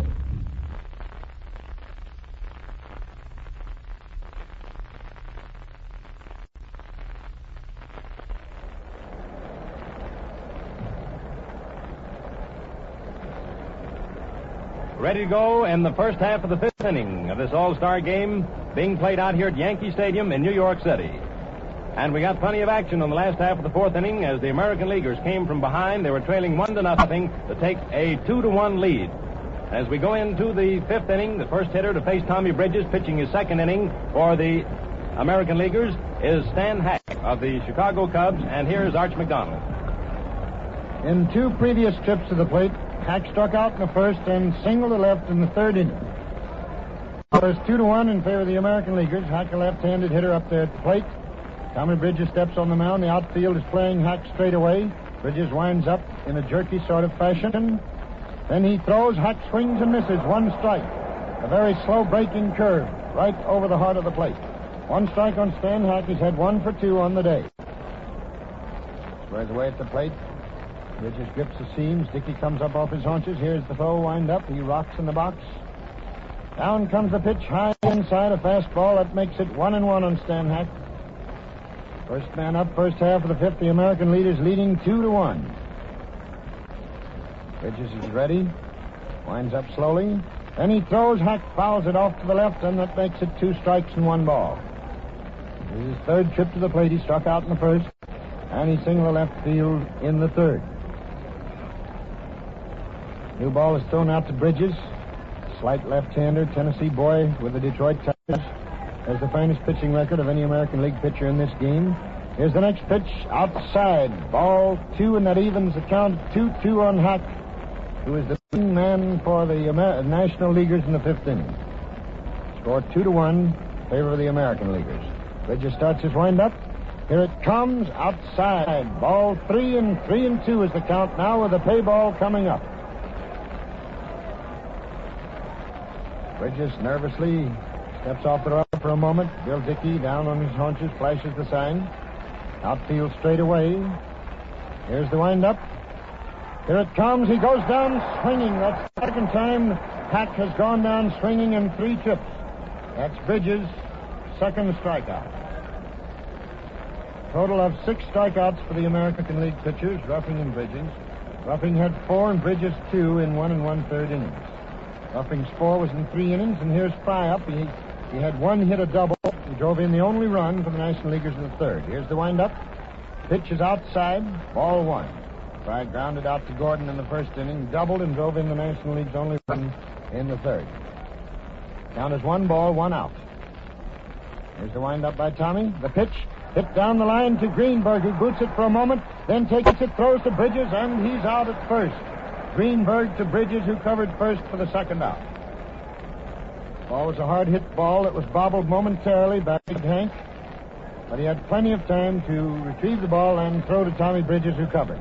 2 men are out now with nobody on base, and we're going to get a pinch hitter for Ivel Goodman. Ivel Goodman, the right fielder, who might have been injured a little bit when he went after Selkirk's line drive. It's Phil Herman, captain of the Cubs, batting in place of Goodman. He's a right-handed hitter, batting .270. Here's the first pitch, and he swings and misses at a low curve, strike 1. Bill Herman of the Cubs batting for Goodman. 2 men out, none on base. Herman's a right-handed hitter. Here's the windup, and the pitch fouled back of the plate. That makes it 2 strikes. The ball is thrown out to Tommy Bridges, winner of 11, loser of 2 on the 1939 campaign. He takes the gloss off, looks down at Dickey, winds up slowly, jerkily. Then he throws, and it's high. Ball 1, 2 strikes and a ball. Herman batting for Goodman.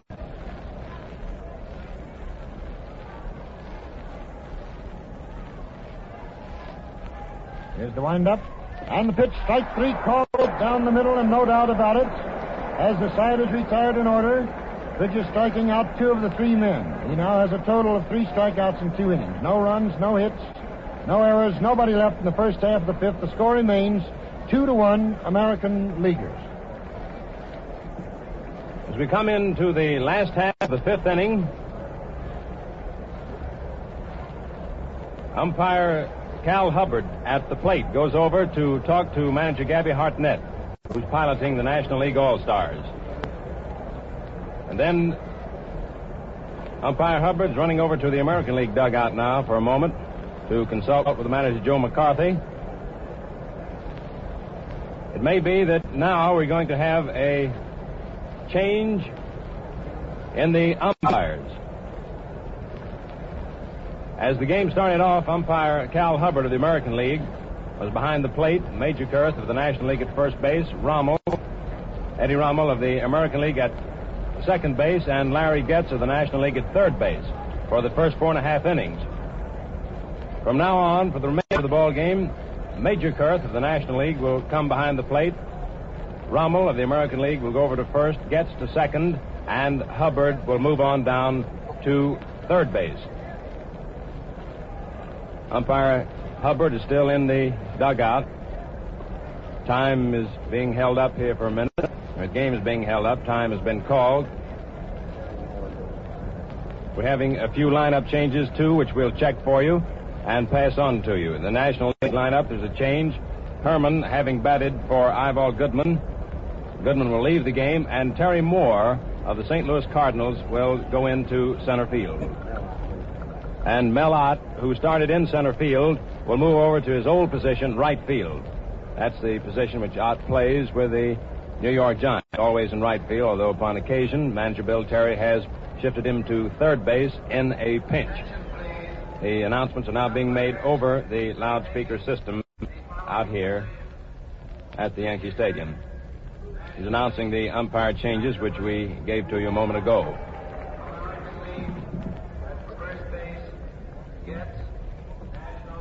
As we go into the last half of the fifth inning, the first hitter to bat for the American Leaguers will be Doc Kramer of the Boston Red Sox, followed very likely by Red Rolfe, and then the Yankee Clipper, Joe DiMaggio. Umpire Major Kurth standing out behind the plate, talking to Ernie Lombardi, the Cincinnati Reds catcher, who's catching for the National Leaguers. Apparently checking lineups. He had a couple of cards in his hand, which probably were the lineups. As a matter of fact, that's what he was doing, checking it with the loudspeaker announcer. And now we're ready to go in the last half of the fifth inning. Roger Kramer's having quite a time. The Beatles are flying out there. He's up the plate for the third time. He's had one hit. Here's the first pitch, foul, back of third base. Kramer single to left field to start the festivities for the American Leaguers in the first inning, but got no further. And then he grounded out, second to first, fly to McCormick in the third. He's up now for the third time, hitting left-handed, count of one strike. Lee winds up slowly. He throws. It's a bunt, but foul. Back of the plate. Kramer attempting to beat out a bunt. Hack was in on it fast. Count is now 2 strikes on Kramer. Lee has the new ball, takes the gauze off. Kramer steps into the batter's box. First man up, last the fifth. American leaders 2-1. Here's the next pitch. Kramer goes down swinging. Lee struck out Kramer. He went down swinging. That's the third man Lee has struck out in 1 1/3 innings. Here's Red Rolfe out for the third time. He flied the Mel out in center in the first, and he lined out to Archie Vaughan to end the third inning. Left-handed hitter. Lee starts his windup. Here it comes. Strike one calls. Just about letter high. Fastball. One out, none on base, last the fifth. Lee winds up slowly. Then he throws. Rolfe hits a slow hopper down to second base. In comes Fry. He takes it. Throws over to first, and he's out. Fry to McCormick for the second out. Rolfe grounded out second to first. Fry to McCormick.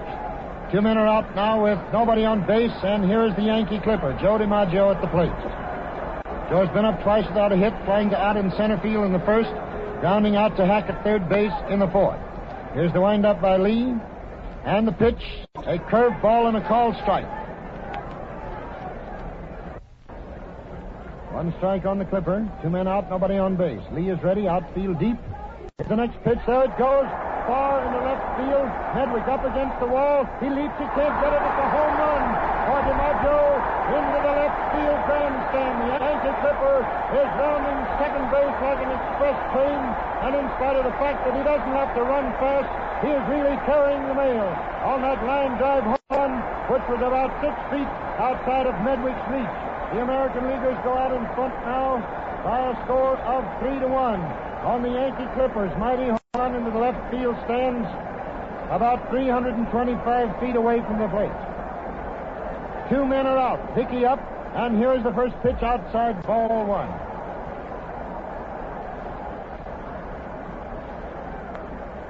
That's the third run charged to Lee. Derringer was charged with none. Next pitch to Dickey is down the middle for a called strike, and it's 1-1 on Bill Dickey from Little Rock, Arkansas. He popped out to Vaughn in the first, and he walked in the fourth. Lee winds up slowly, throws to Dickey a fastball, hit down the line to McCormick, who takes it. There's a race for the bag, and he beats Dickey, and the side is retired as Dickey grounds to McCormick unassisted. Summary in this inning for the American Leaguers, 1 run. It was by Joe DiMaggio, that home run into the left field stands. 1 hit. 4 errors, nobody left. Score at the end of 5 innings. The American Leaguers 3, the National Leaguers 1. And the crowd out here got a terrific boot out of Joe DiMaggio's home run blast into the left field stands. The first real display of that vaunted American League power that we've seen so far this afternoon. And that blow put the American Leaguers ahead 3-1. We keep saying Yankees every once in a while. American League lineup is so dotted with American Leaguers. As a matter of fact, there's been quite a lot of talk going around all over the country from coast to coast about the World Series preview angle to this All-Star game. As the ball game got underway, we had 5 Cincinnati Red players in the lineup and 6 Yankees.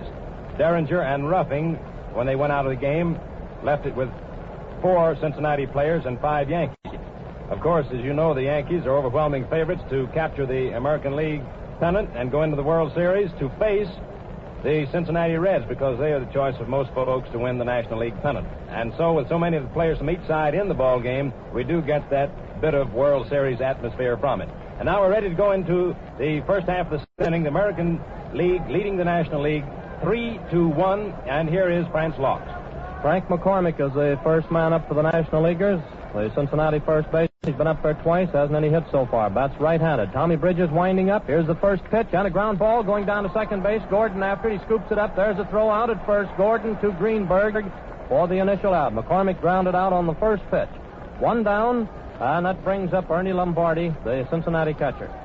Lombardi bats right-handed. He's had 1 hit out of 2 trips, getting a single in the second inning, and was out on a fly ball to Flash Gordon, who went back in short right to make the catch in the third. Bats right-handed with Joe Medley of St. Louis on deck. Bridges starts his wind-up. Here's the pitch, and there's a drive going out to left center for a hit, and Lombardi is on first base with his second hit of the ball game. Lombardi gets a line single out to left center, and that brings up Joe Medwick of the St. Louis Cardinals. Bats right-handed. His third appearance at the plate. He hasn't any hits so far. Medwick was called out on strikes in the second inning, and in the fourth inning he was thrown out at first base by Joe Cronin on a hard-hit grounder. 1 man down. Lombardi on first base. Medwick batting. Mellott on deck. The first half of the 6th, the American Leaguers leading the National Leaguers by a score of 3-1.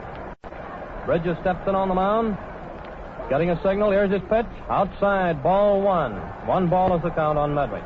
That's the first hit off of Tommy Bridges since he went into the game. Lombardi on first base. Bridges steps in on the mound again. He's all set for the next pitch. Here it comes, and a ground ball goes down to short. Cronin is after it. He juggles it, and both runners are safe. Both runners are safe. It's an error for Joe Cronin. Lombardi down on second. Medwick on first base. Mellott is up. That's the first error for the American Leaguers, and both errors have been charged up to the respective shortstops. Mellott is up, getting a big hand as he steps up to the plate, and Hank Greenberg walks into the mound to talk with Tommy Bridges.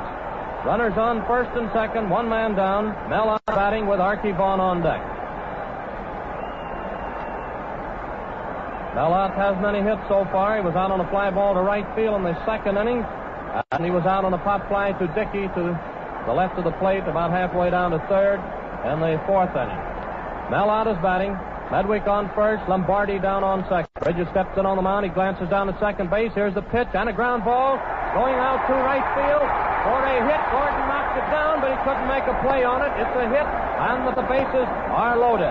Lombardi moves over to third. Medwick down on second. Mellott on first base, and Archie Vaughn is up. Archie Vaughn is the batter. Pittsburgh shortstop, bats left-handed. He's been on both times. Had a single in the third inning, and he walked in the fourth. And now Art Fletcher is coming out to the plate to talk with umpire Major Kurth. A little conference on out at the mound. And it looks like that might be all for Tommy Bridges here. We'll see in just a moment. That's all for Tommy Bridges. He's going out of the ball game. The base is loaded. He hadn't allowed a hit until this inning. And 2 hits and a walk have gotten him in trouble here. Here's a man coming out of the bullpen. We can't tell exactly who it is, but it looks like the walk of Bob Feller coming in. I believe it's Bob Feller. Bob Feller coming in of the Cleveland Indians. Young Bob Feller coming in of the Cleveland Indians. Feller's record during the current campaign is 14 wins against 3 losses. A right-hander, and he has plenty of stuff when he's right. First man to face him will be Archie Vaughn, the Pittsburgh shortstop, who had a single in the third inning and walked in the fourth inning. Feller hasn't reached the mound as yet. We'll have the customary warm-up pitches. Joe Cronin and all of the American League infielder in there waiting to talk with him. Bill Dickey goes out to have a little conference with Feller before they start their warm-up. And he's talking there now with Dickey. And in just a moment, Dickey will be strolling back here to the plate and take his warm-up tosses. Here comes Dickey now, but instead of strolling, he's trotting back there. Bob Feller of the Cleveland Indians is now the pitcher for the American Leaguers, the third man to be in there for the American Leaguers in the ball game. Is a right-hander taking his warm-up tosses. The bases are loaded. There's one man down. Archie Vaughan will be the batter when play is resumed. And the American Leaguers are leading the National Leaguers by a score of 3-1 in a game that's been plenty exciting here so far. First one side taking the lead, and the other side taking the lead. Bridges was the first man to go out of the game before finishing his third inning. He walked one man. That's the only man that had reached first base up until this inning. And after getting the first man out, McCormick on a ground ball, then Lombardi came through with his second single. And then Cronin made an error on Medwick's grounder, hard grounder. And then Mel Laux, the New York Giants right fielder, came through with a hit. And the bases are loaded. Flash Gordon made a great stop on that ball of Mel Laux. As a matter of fact, he didn't have any chance to make a play on the ball, but he was mighty lucky. Showed plenty in getting over there and knocking it down and holding Lombardi at third instead of letting him score. We're all set to go now. Feller is through taking his warm-up pitches. The bases are loaded, and Archie Vaughan is the batter. Lombardi on third, Medwick on second, Mel Laux on first, Archie Vaughan batting. Redroff goes in to say a few last words to Bobby Feller before he starts. Everyone's in position now. We're all set to go. Feller steps in on the mound to get his signal from Bill Dickey. Archie Vaughan batting, bats left-handed. Feller's in on the mound. He starts his wind-up for the pitch. Here it is. And there's a hot ground ball down to short. Second, Gordon to Cronin to Greenberg for a double play. Archie Vaughan hit into a double play. Gordon to Cronin to Greenberg, returning the side. The results there in the first half of the sixth inning show no runs, 2 hits, and 1 error, which was charged up to Cronin. And the score as we go into the last half of the sixth inning still reads American Leaguers 3, National Leaguers 1. What drama was packed into that very fleeting few seconds that just elapsed. With the American Leaguers' lead endangered by the National Leaguers, who had the bases loaded, only 1 out, Tommy Bridges was removed from the ball game by manager Joe McCarthy, despite the fact that Tommy had pitched excellent ball. Joe Cronin's unfortunate error on Medwick's drive down to him. It was a perfect double play ball, put Bridges in a hole, and then when Archie Vaughan, or rather Mel Laux, singled off Joe Gordon's glove, it put the National Leaguers in an excellent position to tie up this ball game or possibly go ahead. When in comes from the bullpen Bob Feller, that young speedball wizard from the Cleveland Indians. After the tenseness of the situation that existed while Bridges left the game and Feller came in, took his warm-up pitches, and then they got all set to go, Dickey flashing the sign to Feller, with Archie Vaughan, a dangerous man up there at the bat, a left-hander, the bases loaded, and on one pitch, a double play ball to retire the side. That was real drama, the most exciting few moments of this ball game so far this afternoon. So as we go in the last half of the sixth inning, the American Leaguers hold their lead 3-2-1. Hank Greenberg of Detroit will be the first man up for the American Leaguers here in the last half of the sixth inning. He's had 1 hit out of 2 trips, getting a single in the fourth inning. He also scored a run that inning. He'll be followed by Joe Cronin and George Selkirk. Bill Lee is rubbing that ball up a little. It's the last half of the sixth inning. The American Leaguers leading by a score of 3-1. Greenberg bats right-handed. Bill Lee gets his signal from Lombardi. He's winding up, and here's the initial pitch outside and low. Ball 1. 1 ball is the count. 1 ball is the count on Hank Greenberg. Lee goes into his wind-up. Here's the next pitch, and it's strike 1. He swung at it. 1-1. 1 ball, 1 strike. In the last half of the sixth inning. The hits are now 5 for the American Leaguers, 6 for the National. Lee starts his wind-up. Here's the next pitch, inside and high. Ball 2 and strike 1. 2 balls and 1 strike. Hank Greenberg is the batter. Lee gets his signal again. He's winding up for the next pitch. Here it comes, and it's ball 3, inside and high, making the count read 3-1 on Hank Greenberg.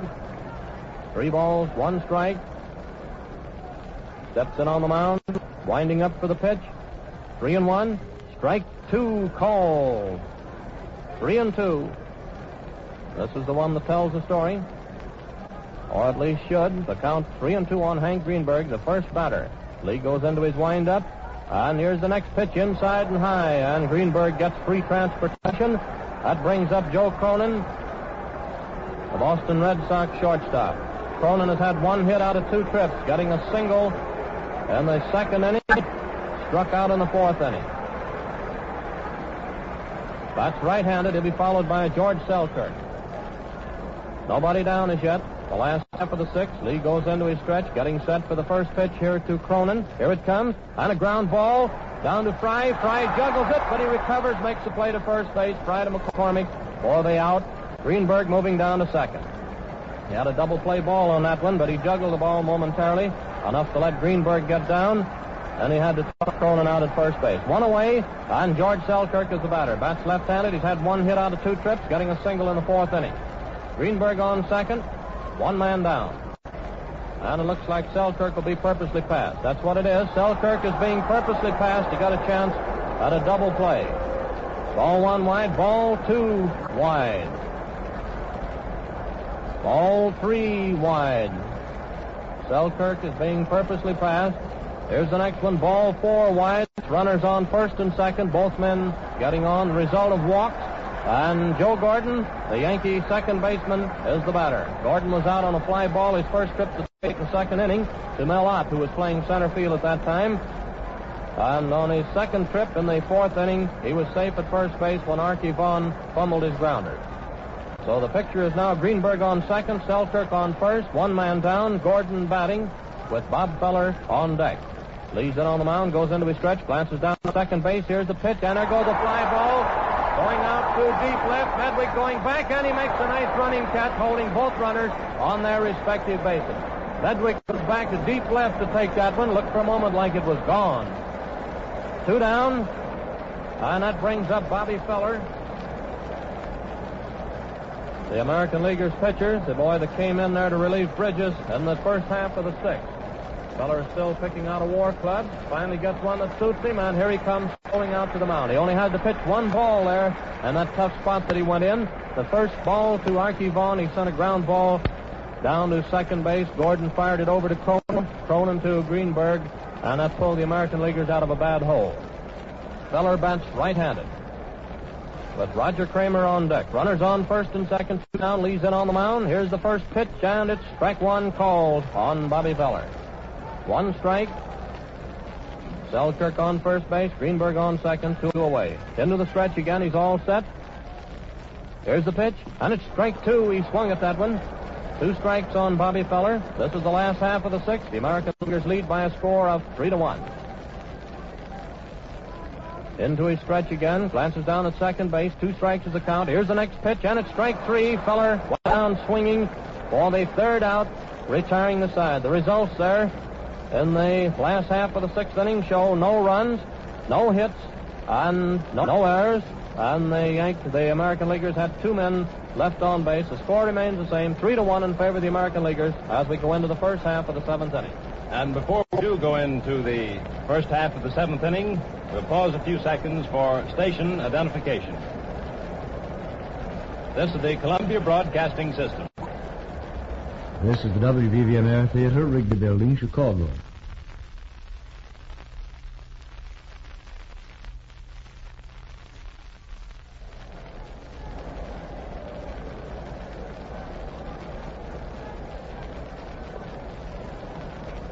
Back again at Yankee Stadium.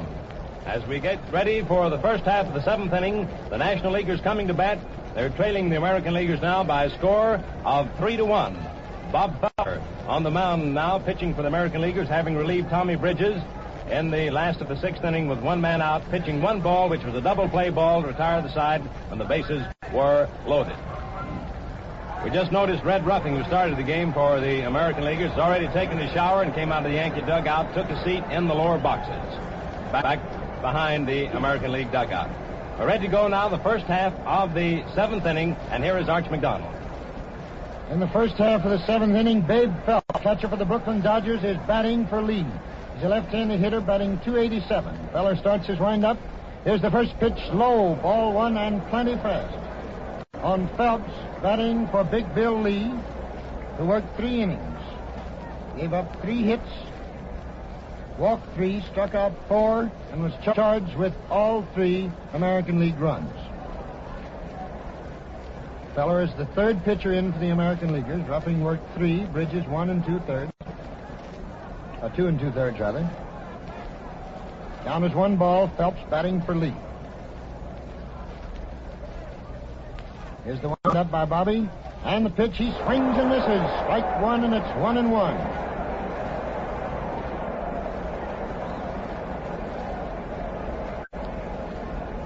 One and 1 the count, and the crowd is talking about this speed ball of Bobby Feller. Folks in Van Meter, Iowa, are certainly pulling for the kid. Here's a long wind up, the pitch, and it's inside.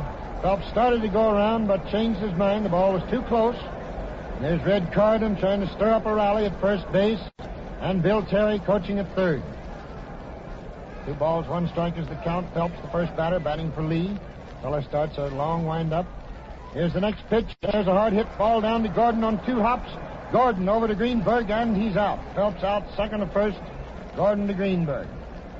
Phelps was batting for Big Bill Lee. And here is Stanley Hack making his 4th appearance at the Platter. He struck out in the first, single to left field in the third, and he also struck out in the 5th. And 7 strikeouts so far for the National Leaguers, 5 for the American Leaguers. Outfield is straight away. Hack is up. Feller ready to pitch. Here it comes. Low, ball 1. 1 out, none on. First half of the 7th. The American Leaguers in front, 3-1. Feller steps on, gets his sign from Big Bill Dickey. Winds up. Then he throws in the same spot. Ball 2, and it's 2-0. Feller calls time for a moment, steps back off the rubber. Seems to be pretty hot already. It's a beautiful, pleasant day for baseball here. This stadium is almost filled. Here's the next pitch, and it's outside. That makes it 3-0 on Stanley Hack. That time he was trying to jiggle his way to a base on balls. He shimmied all around the plate there and was apparently successful. It's 3-0 now. 1 man out. Up there, 7th inning. Here's the next pitch, way outside, ball 4, and Hack walks. That's the first man Feller's walked since he's been in there. He's pitched to 3 men. With the bases filled and 1 out, he made Vaughn hit into a double play. Phelps started the inning by grounding out to Gordon in the 7th. Hack walked. 1 out, the man on first. Here's Junior Fry at the plate. Left-handed hitter up for the 4th time. He's had 1 hit, a double. That was back in the 3rd inning, and he drove the only National League run with that double. Feller steps into pitching position, stretches, takes a glance at Hack.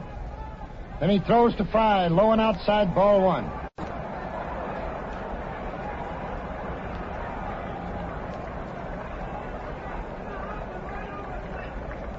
Feller has his back to the stands now, smoothing out some dirt around the rubber. Carden and Terry, the coaches at first and third, are making a lot of noise, trying to stir up a rally. Fry steps into the plate. Hack takes a short lead off first, 1 out. And he pitches right down the middle for a called strike. Just a fast ball straight away. It's 1-1. He was aiming that one with Dickey's big mitt as a target. Now Bill squats on his haunches and back of the plate. Fry squares away. Bob Feller steps on, and Stanley Hack takes a short lead off first. There's the stretch, a glance at first. And the pitch, Steve, right 2, called in the same spot. It was a half-speed ball that Feller let him have that time. It's now 2 strikes and 1 ball. Hack is on first base, 1 out. First half of the 7th inning, the American Leaguers leading 3-1. This is the 7th All-Star game at the Yankee Stadium in New York. Feller is ready, stretches, glances at Hack. Then he throws, and there's a hard hit ball out to short right field. In comes Craner. It's high, he's under it, and he has it for the out. Fry flying to Kramer in right field. Hack jogs back to first. 2 men are out now, and here is Terry Moore of the St. Louis Cardinals up for the first game. First time in this game. He replaced Ivel Goodman, who was injured and taken out of the ballgame. Moore batting .283, outfielder for the Cardinals. Right-handed hitter with Hack on first and 2 men away first half of the 7th. Terry steps on. Feller is ready. Here's the pitch, and he hits a high fly ball with Red Rolfe and Cronin out there under it. Rolfe calls for it, and he takes it on the grass, and the side is retired as Terry Moore pops to Red Rolfe on the grass around shortstop. Side retired in this inning. No runs, no hits, no errors, 1 left. Score at the end of the first half of the 7th remains the American Leaguers 3, National Leaguers 1. Art, you were just explaining that Ivel Goodman was taken out of the ball game because he was injured. We just received word, though not official, that Goodman has been taken to the St. Vincent's Hospital here in New York City, and it's believed that he suffered a broken collarbone. It happened in the 4th inning. The American Leaguers had 2 men on base when Twinkle Toes Selkirk hit a line drive into right field. Goodman came tearing in fast, tried to make a diving shoestring catch of the ball, turned a somersault as he dove for it, but as he came up, the ball was behind him. And it was on that play that he was injured and removed from the game. And now as we come into the last half of the 7th inning with the American Leaguers at bat, we get a new pitcher for the National League, Bill Lee having completed his 3 innings on the mound. And it's Lou Fetty of the Boston Red Sox. Boston Bees, rather, the National League, who's won 9 games and lost 3 for the Bees this season. And here we are now, ready to go in the last half of the 7th inning with the American Leaguers at bat. Again, it's Doc Kramer leading off. He's up for his 4th time. He's had 1 hit. Fetty, the right-hander, starts his wind-up. A long wind-up. Then he throws. Kramer fouls it in back of the plate. Strike 1. New ball is thrown from Lombardi out to Stanley Hack, who takes his glove off and gives it a real massage. 1 strike on Kramer. He singled to left field in the 1st inning, grounded out to second base in the 3rd, and struck out in the 5th. Here's the windup by Fetty. And the pitch. Kramer hits a high hopper down to second base. Fry comes up with it, throws to McCormick, and he's out. First man up in the 7th inning for the American Leaguers. Kramer grounds out second to first, Fry to McCormick. 1 out now. Red Rolfe up for the 4th time. He's failed to hit in 3 trips to the plate. Flying to Ott, lining to Vaughn, and grounding out to Fry. Fetty takes a long, loose, angular wind-up. Here's the first pitch. Strike 1 called right down the middle. 1 strike on Red Rolfe. Up for his 4th time. 1 out. Last half of the 7th. American Leaguers lead 3-1. Fetty is ready. Here's the next pitch inside, forcing Rolfe to move back, and it's 1-1. Lombardi down on his haunches back of the plate. Flashes the sign. Fetty works very fast. He's winding up again. Here's the pitch. Fouled back. Strike 2. 2 strikes, 1 ball. Lombardi again throws out the new ball. Stanley Hack takes his glove off. He does the rubbing. Fetty gets the rosin bag, steps on into pitching position, outfield deep and a bit to the right. Fetty winds up slowly. There's the next pitch. Rolfe hits it out over second base. It's going into center field for a single for Red Rolfe. His first hit of the ball game. A single over second base into center field for Red Rolfe. Listen to the roar for the Yankee Clipper, Joe DiMaggio. Rolfe's single was the 6th American League hit. Each league has now had 6 hits. There's 1 out. Rolfe is on first. DiMaggio got a home run into the left field stands last time up in the 5th is at the plate. Here's the first pitch. High, ball 1. DiMaggio's had 1 for 3. Flying to Ott in center in the 1st. Grounding out to Hack in the 4th and that home run in the 5th. Here's the next pitch. He hits a high fly ball. And there's Rolfe right around third base. It's foul. He's under it. And it belongs to him for the 2nd out. DiMaggio fouled out to Stanley Hack just off the third baseline. First man up, Kramer, grounded out second to first, Fry to McCormick. Rolfe single center, and DiMaggio fouled out to Stanley Hack off the third baseline. Bill Dickey is up. He's failed to hit, but walked once in 3 trips. There's a throw over to first base by Fetty. No chance to get Rolfe. He was off just a couple of steps. He stretches. Takes a look at Red. Throws to Dickey. Strike one called. Slow curve. One strike on Dickey.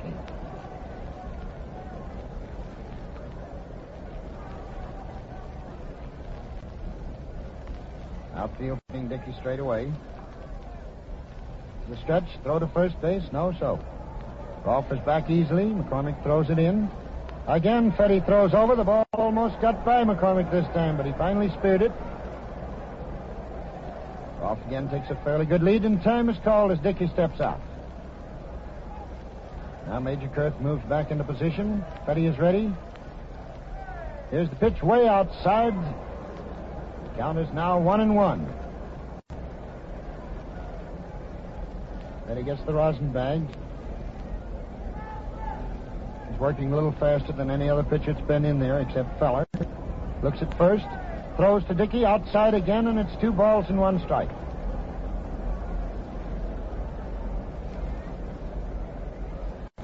Rolfe on first, 2 men away, last the 7th. American League in front, 3-1. But he looks at first. Throws to Dickey, who hits a fly ball. Line drive, foul down the right field line. Foul by about 15 feet as it goes into the lower stands.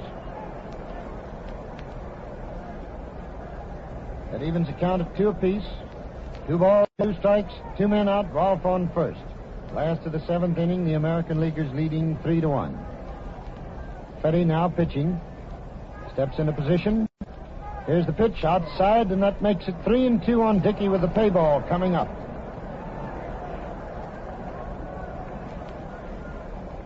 Three balls and 2 strikes. Fetty steps on. Lombardi flashes the sign. Fetty looks at first. Here's the pitch. There goes Rolfe. There goes a slow hit ball. It's hit down to McCormick. He throws over to Fetty. He covers first, and the side is retired. Dickey grounding out McCormick to Fetty, who covered first. In this inning, it's no runs, 1 hit, no errors, and 1 left. Score at the end of 7 innings remains the American Leaguers 3, the National Leaguers 1. We pause for station identification at this point. This is the Columbia Broadcasting System. This is the WBBM Air Theater, Wrigley Building, Chicago.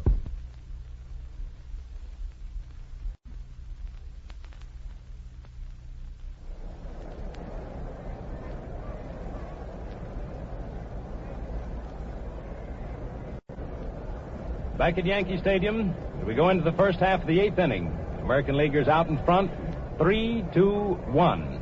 Bob Feller out on the mound for the American Leaguers, having relieved Tommy Bridges in the last of the 6th inning. Bridges, by the way, pitched 2 2/3 innings, allowed 2 hits, walked 1, and struck out 3. 2 1/3 innings, rather. Feller having pitched 1 ball as he relieved Bridges, and a double play resulted. The 2 1/3 innings.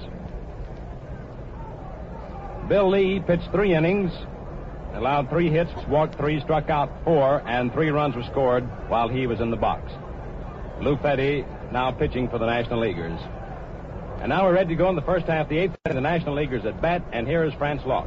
Frank McCormick of Cincinnati is the first batter. Here's the pitch, and it's strike 1. This is McCormick's 4th appearance at the plate. He hasn't any hits so far in this ball game. Feller steps in on the mound to get his signal again from Bill Dickey. Lombardi on deck. McCormick the batter. 1 strike is the count. Feller starts his wind-up. Here's the pitch, and there's a fly ball. Going out too short. Cronin moves over, and he takes it for the out. McCormick out on a fly ball to Cronin down at short. 1 man down. That brings up Ernie Lombardi, who's had 2 hits out of 3 trips played in this ball game. 2 singles. Bats right-handed. Medwick on deck. Lombardi batting. American Leaguers still leading by a score of 3-1. It's the first half of the 8th inning. Feller gets his signal, goes into his windup. And here's the initial pitch to Lombardi inside. Ball 1. 1 ball is the count with 1 man down. First half of the 8th. Feller steps in on the mound to get his signal. 1 ball is the count. Goes in his windup for the next pitch to Lombardi. 1 ball. Here it comes. Ball 2 inside and high. 2 balls and no strikes on Ernie Lombardi. Lombardi had a single in the 2nd inning, was out on a pop fly in the 3rd, and he came back with another single in the 6th inning, getting the first one to left field, the second one to left center. Both line drives. 2 balls and no strikes. Feller starts his windup. Here's the pitch. Strike 1 call. And the count is now 2 balls and 1 strike on Ernie Lombardi. The first half of the 8th inning in this ball game. 1 man down, nobody on. Feller steps in on the mound. 2 balls, 1 strike. He's winding up. Here's the pitch, and it's strike 2. Lombardi took a cut at it, and the count is even up 2-2. 2 balls, 2 strikes. Picks up at the rosin bag for a moment. Strolls in on the mound. Count 2-2. 1 man down. Getting a signal. 2 balls, 2 strikes. Starts his windup. Here's the pitch, and there's a ground ball going down to second base. Gordon comes up with it. There's the throw to first. He's out. Gordon to Greenberg for the second out, and Joe Medwick of the St. Louis Cardinals is the next batter. Medwick hasn't any hits so far. He's been on one time. That was in the 6th inning when Joe Cronin booted his grounder. That's right-handed. Mel out on deck. First half of the 8th, 2 down, nobody on. The American Leaguers leading by a score of 3-1. Feller steps in on the mound, getting a signal, starts his windup for the initial pitch here to Medwick. Here's the pitch. Strike 1 call. 1 strike is the count. Joe Medwick the batter. 2 teams are tied up on having 6 apiece. He's winding up, and here's the next pitch inside. Ball, 1-1. 1 ball, 1 strike. And again, Feller goes back to the rosin bag. Throws in on the mound, getting a signal now from Dickey with the count 1-1 on Medwick, 2 down. The first half of the 8th inning goes into his windup. And here's the pitch, and it's strike 2. Medwick swung at it. Feller seems to have that fast one really zipping in there this afternoon. 2 strikes and 1 ball. Then on the mound. 2 strikes, 1 ball, 2 down. Starts the old wind-up. Here's the pitch.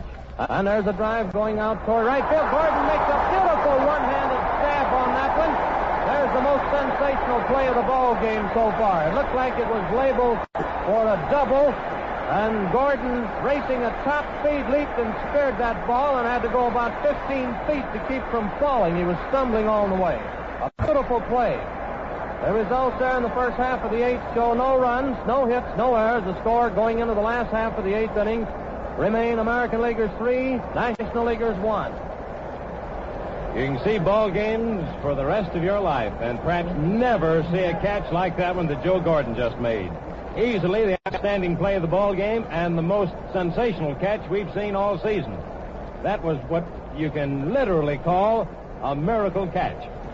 Gordon running at top speed to his left with his hand stretched out, sticking that glove up there, more or less in a gesture of stabbing at that ball. He himself didn't think, I don't believe that he could have ever gotten it, but he was in there trying, as he always is, and made that sensational catch.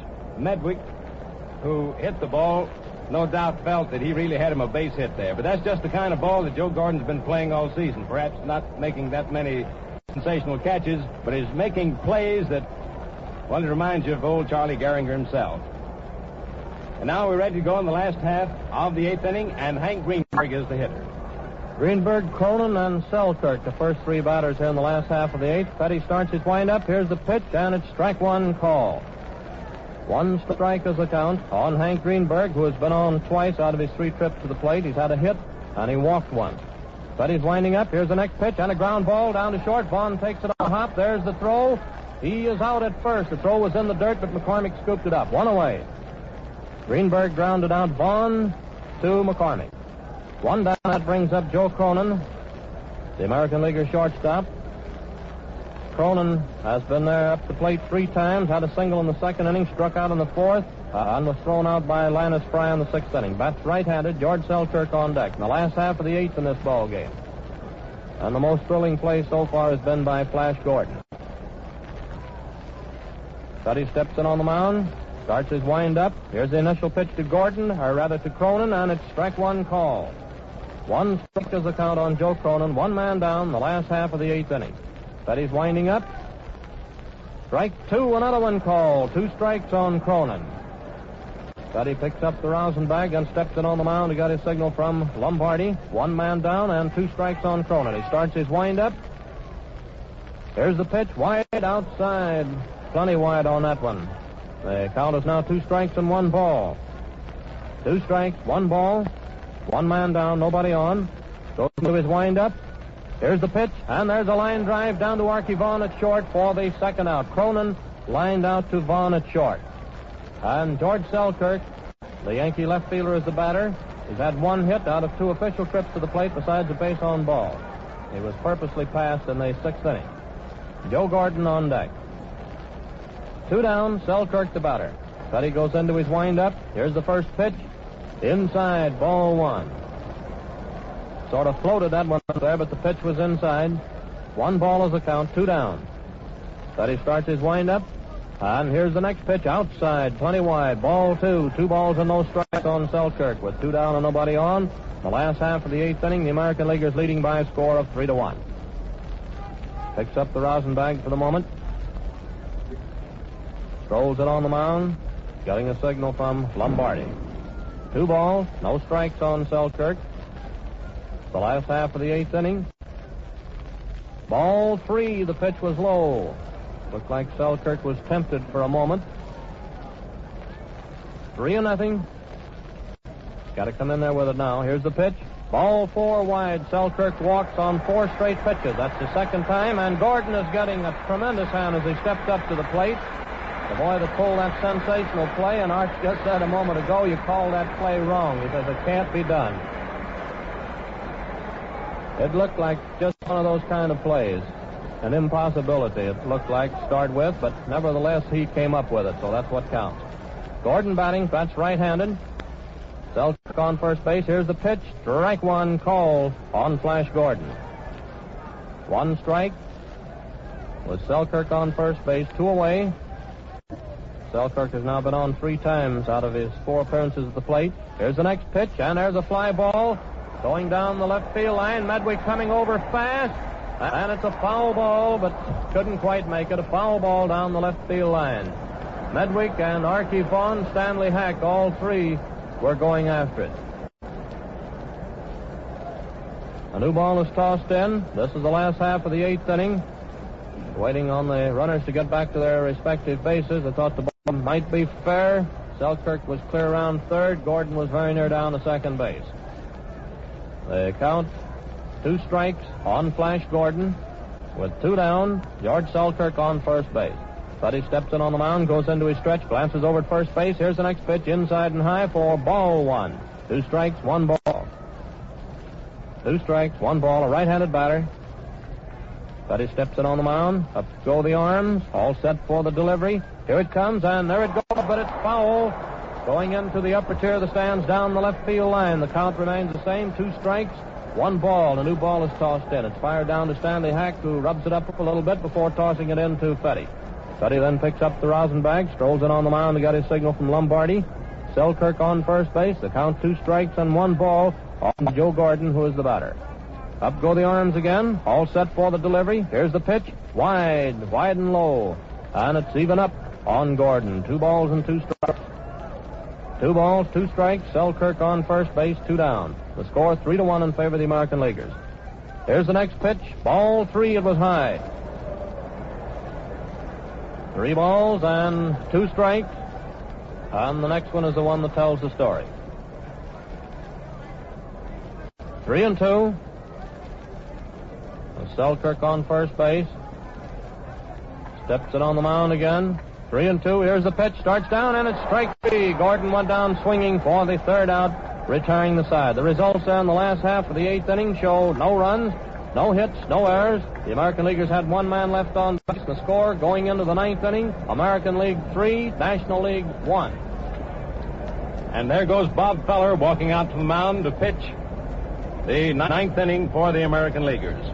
And we just noticed, sitting just to the right in the box next to the American League dugout, Walter Johnson, the old big train, who in his day had plenty of speed too.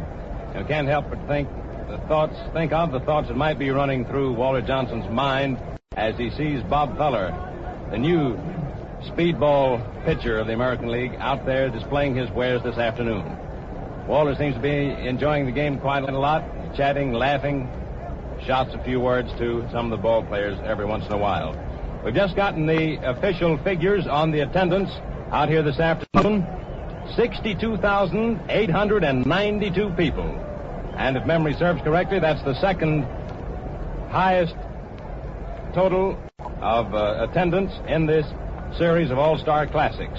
The biggest total being in the game played out in Cleveland. I think it's around some 69,000. And here we go with Arch McDonald taking over in the first half of the ninth inning. It's Mel Ott, first man up for the National League. He's had one hit, been up 3 times. Feller winds up slowly. The outfield is deep. Here's the first pitch, low and inside, moving Ott away from the plate. 1 ball to count. Ott at the plate.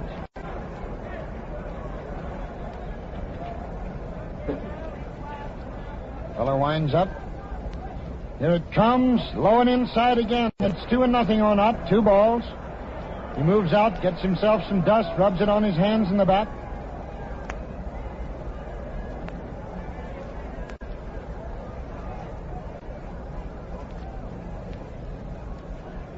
Ott squares away. He's guarding that plate closely now, trying to get a walk.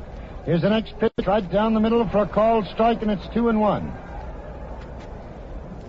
The American League outfield is playing Ott very deep and just a bit to the right. 2 balls, 1 strike. American Leaguers in front, 3-1. National Leaguers have to stir up 2 runs if this game is to continue beyond this half inning. Feller winds up. Then he throws to Ott, who fouls the ball back beneath our broadcasting booth to make it 2-2. Again, Ott calls time and steps out.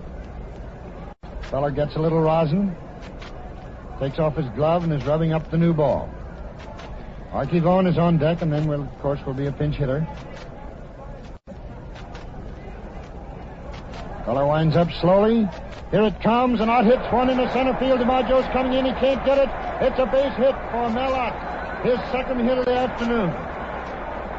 Hit of the afternoon for Mel Ott, and the first hit off Bob Feller. Ott and Lombardi are the only 2 men in either lineup who have had more than 1 base hit. Ott is on first now, and Archie Vaughan squares away for the 4th time. He's had 1 for 2 officially. A single off Conan's glove in the 3rd. He walked in the 4th and hit into a double play in the 6th. 1 for 2 on the day. Ott is on first. Greenberg's not holding him on the bag. A little bit back for a left-handed hitter. Pitch, and it's fouled off to the left by Archie Vaughan. Ott on first, nobody out. 9th inning, National Leaguers at bat, score 3-1 American Leaguers. Archie Vaughan, perennial favorite of the Pirates, at the plate. Unorthodox left-handed batting stance is employed by Vaughan.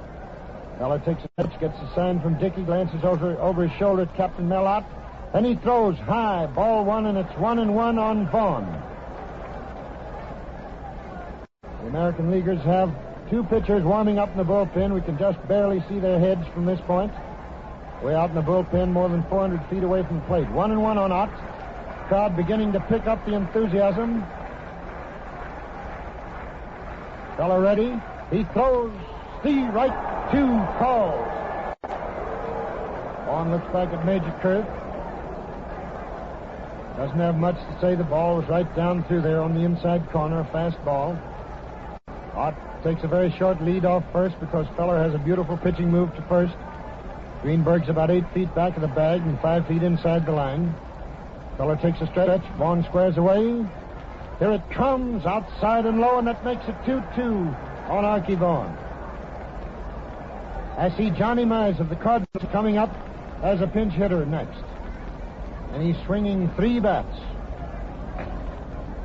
Time for a moment. Feller's off the mound. Now he moves into pitching position with a man on first, Mel Ott, who's single to start this inning. Nobody out.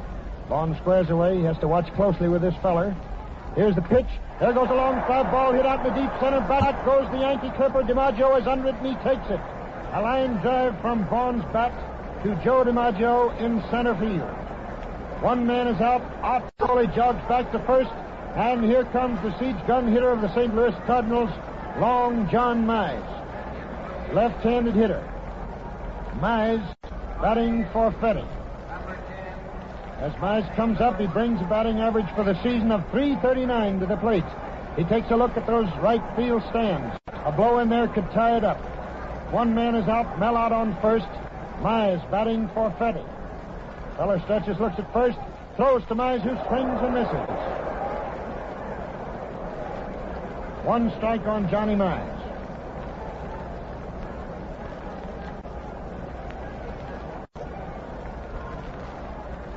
Mize squares away, hitting left-handed, out on first, one man away. Feller steps on, outfield deep. Here's the pitch. Mize swings and misses again. It's 2 strikes on Long John Mize. Feller goosing up those fastballs with the speed of a meteor. 2 strikes. Mel out on first. Tying run at the plate. Score 3-1 American Leaguers, first half of the 9th inning.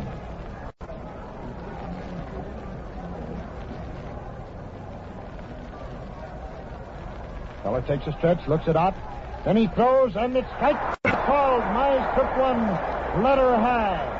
On the inside corner, a called strike. He says a few words to Major Kurth, and then slowly walks away. It's a strikeout for Bobby Feller. And strangely enough, Feller, who's conceded to be the fastest man pitching in this All-Star League game today, struck out his first man when Mize took that third. So it's up to Stanley Hack now. He wants to save the National League. Ott is on first with 2 men away. Feller takes a stretch. Throws low and inside. Outside, rather. Ball 1. Hack's up now for his 5th time. He's had 1 single, struck out twice, and walked once. 1 for 3 on the day. Ott taking a very short lead off first base. Feller takes a stretch. Outfield straight away. Here's the pitch. Outside, ball 2, and it's 2-0 on Hack.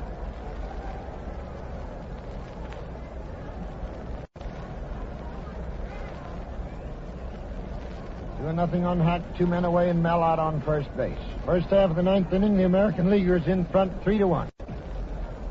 Hack, a left-handed hitter, up for his 5th time. 1 hit and 3 trips to the plate. Feller takes a stretch, glances over his shoulder at Ott. Throws to Hack. Strike 1 called. Hack protests that strike. It's now 2-1, 2 balls and 1 strike. Hack calls time, steps out of the batter's box. Gets a bit of dust up on his hands. Comes up, moves out again. Carden coaching at first, Terry at third, trying to work up a little rally here. Feller steps into pitching position, glances it out on first, throws to Hack, and it's strike 2 called on the outside corner.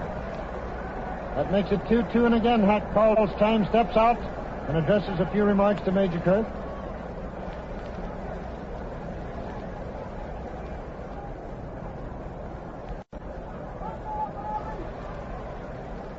Down is 2-2 on Stanley Hack. Mel out on first, 2 men away. 9th inning. Feller steps on, looks at first, throws to Hack, who fouls it back.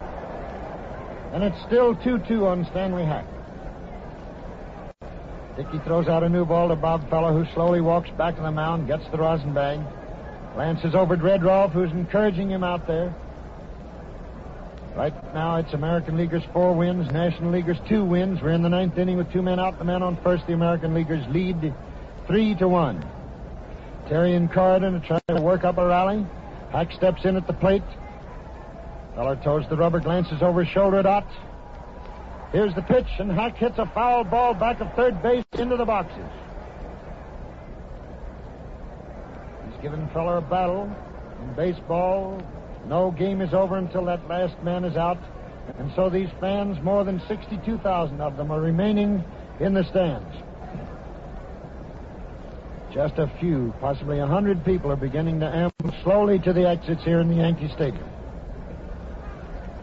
Now Feller has the new ball. Rubs it, steps into pitching position. Ott takes a lead of about 6 feet off first. Greenberg way back. Here's the pitch, and it's low. Ball 3 on a very low curve, slow breaking. Below Hack's knees.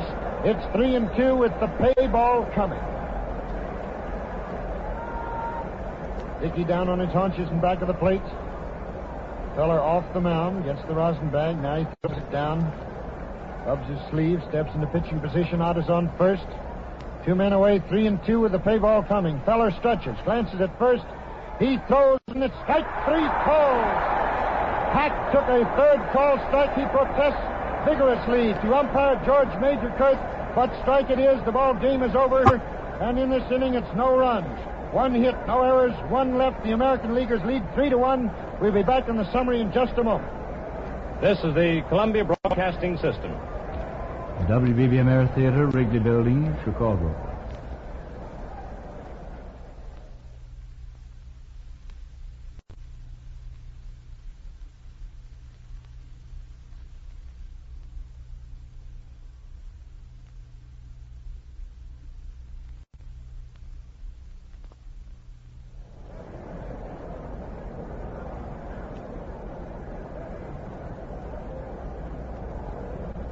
And here we are back at Yankee Stadium, where the American Leaguers defeated the National Leaguers 3-1. And here's how the runs were scored. In the third inning, the National League hopped off to a one-run lead when Stan Hack led off with a single and scored on Lonnie Fry's double to right. In the last half of the fourth inning, the American Leaguers went into action. They were trailing 1-0. With one out, Bill Dickey walked, and Hank Greenberg followed with a single to left, sending Dickey to second. Joe Cronin of the Boston Red Sox came up to bat, always a dangerous man in the pinches, but he struck out. That was 2 away. Then came Twinkle Toe Selkirk of the New York Yankees, who hit a smashing line drive into right field. Ivel Goodman of the Cincinnati Reds, playing right field, came in fast, attempted a diving shoestring catch of the ball, turned a somersault, but failed to hang on to it. It was a hit for Selkirk, and Dickey scored.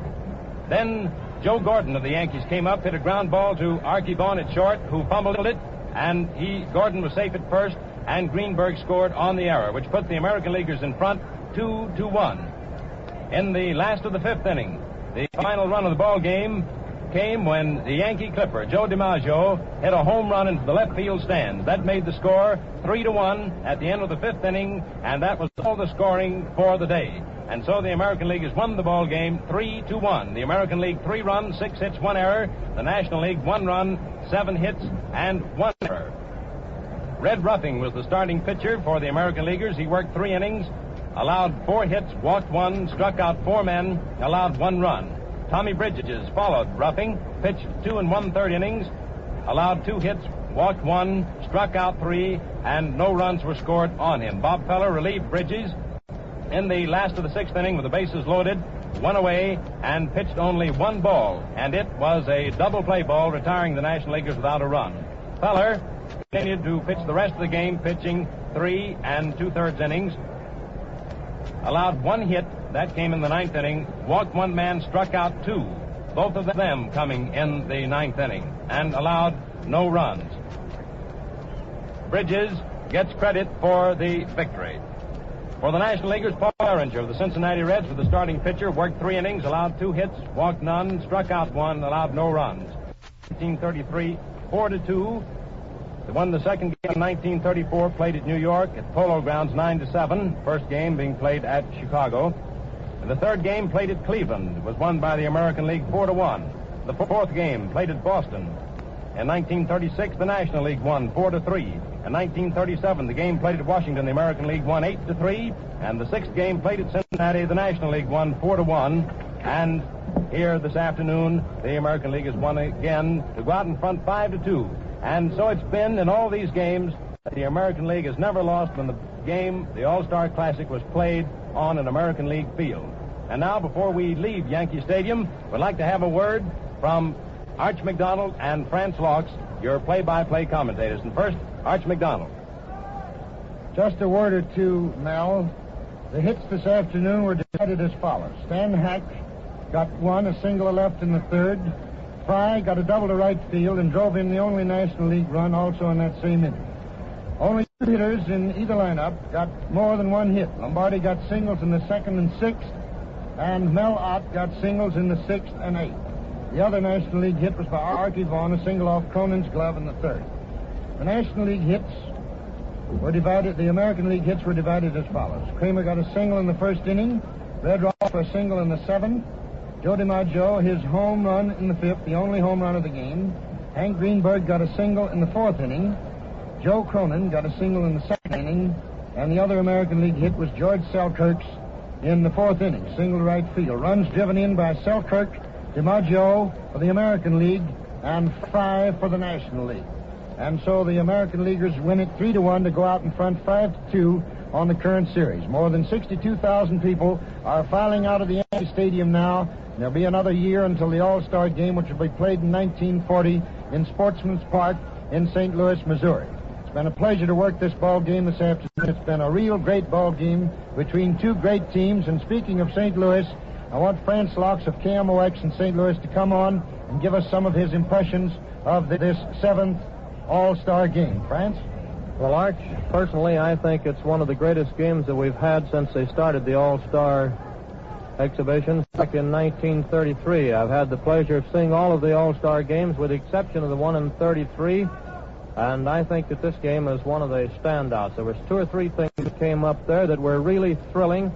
Naturally, a packed house always makes a game thrilling, and there in the sixth inning, when the National Leaguers had the bases loaded, and young Bobby Feller came in, only one man down, and pitched one ball, which was a hard-hit ball, but nevertheless it resulted in a double play and pulled the American Leaguers out of plenty of trouble. Incidentally, that play also gave Tommy Bridges credit for winning the ball game because he was the man that was in there at the time and had to be relieved by Feller. He hadn't allowed a hit up until that inning.